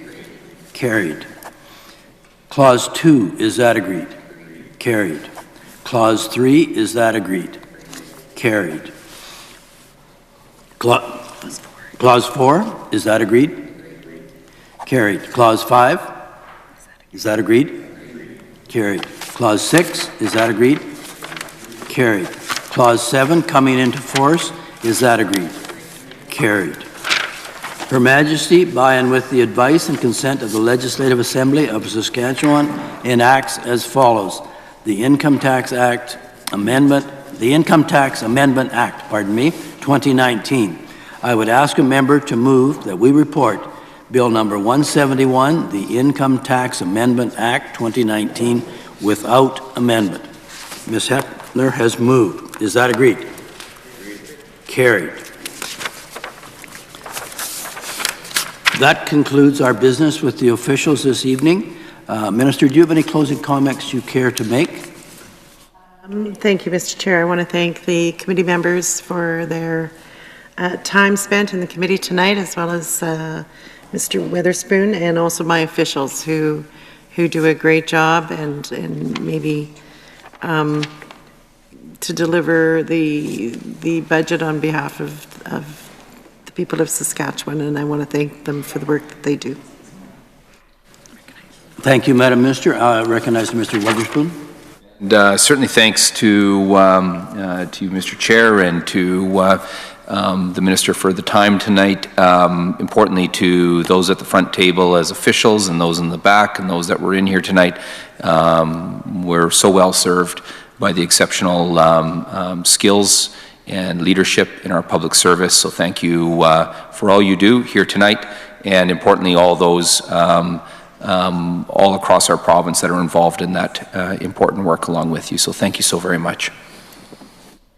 Thank you, Mr. Witherspoon. I would add my voice to those thanks as well. We will excuse the minister and your officials, and we now will proceed to vote off some estimates. So we finished all you needed there? Or not? We did all them or not? We did all, like, what do you mean? We did From all before, finance. the Yeah, last we're one. good, we're Okay, into it. now we start. Yeah.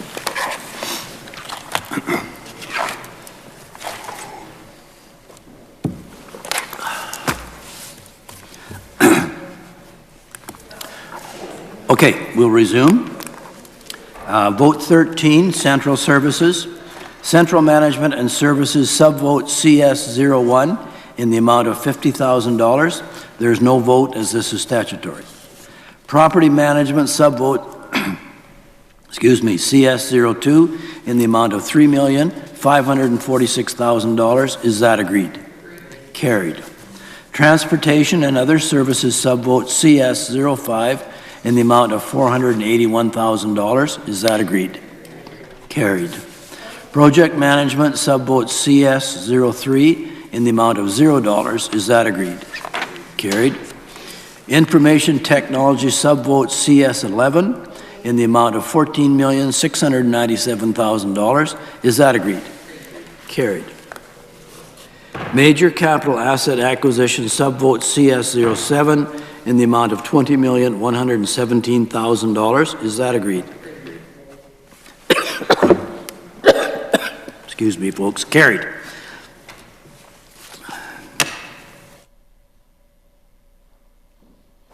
Provincial Capital Commission and Provincial Archives of Saskatchewan subvote CS13 in the amount of $11,481,000. Is that agreed? Carried. Non-appropriate expense adjustment in the amount of $790,000. Non-appropriate expense adjustments are non-cash adjustments presented for informational purposes only. No amount is to be voted. Central Services vote 13 in the amount of $50,322,000. I will now ask a member to move the following resolution. Resolved that there be granted to Her Majesty for the 12 months ending March 31st, 2020, the following sums for Central Services in the amount of $50,322,000. Mr. Hindley moved. Agreed? Carried.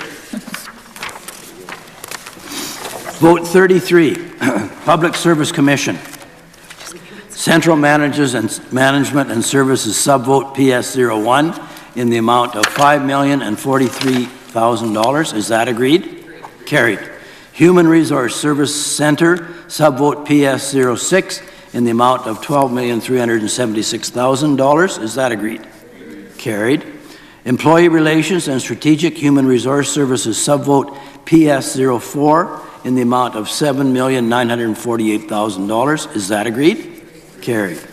Human Resource Consulting Services subvote PS03 in the amount of $8,676,000. Is that agreed? Carried. Non-appropriated expense adjustment in the amount of $305,000. Non-appropriate expense adjustments are non-cash adjustments presented for informational purposes only. No amount is to be voted. Public Service Commission vote 33 for $34,043,000. I will now ask a member to move the following resolution. Resolved that there be granted to Her Majesty for the 12 months ending March 31st, 2020, the following sums for Public Service Commission in the amount of $34,043,000. Would someone move? Ms. Hepner has moved. Is that agreed? It's carried. Vote 139, Saskatchewan Gaming Corporation statutory. Loan subvote GC01 in the amount of $5 million. There is no vote as this is statutory. Vote 154, Saskatchewan Opportunities Corporation statutory. Loans subvote SO01 in the amount of $19,500,000. There is no vote as this is statutory. Vote 152, Saskatchewan Power Corporation statutory. Loans subvote PW01 in the amount of $449,100,000. There is no vote as this is statutory. Vote 153, Saskatchewan Telecommunications Holding Corporation statutory. Loans subvote ST01 in the amount of $100 million. There is no vote as this is statutory. Vote 140, Saskatchewan Water Corporation statutory. Loan subvote SW01 in the amount of $18,500,000. There is no vote as this is statutory. Vote 150, Saskatchewan Energy Incorporated statutory. Loan subvote SE01 in the amount of $251,100,000. There is no vote as this is statutory. Committee members, you have before you a draft of the 7th report of the Standing Committee on Crowns and Central Agencies. We require a member to move the following motion: that the 7th report of the Standing Committee on Crown and Central Agencies be adopted and presented to the Assembly. I think Ms. Lambert moved that. Is that agreed? It's carried. That concludes the business for this evening. I would ask a member to move a motion of adjournment. Mr. Bonk has moved a motion to adjourn. Is that agreed?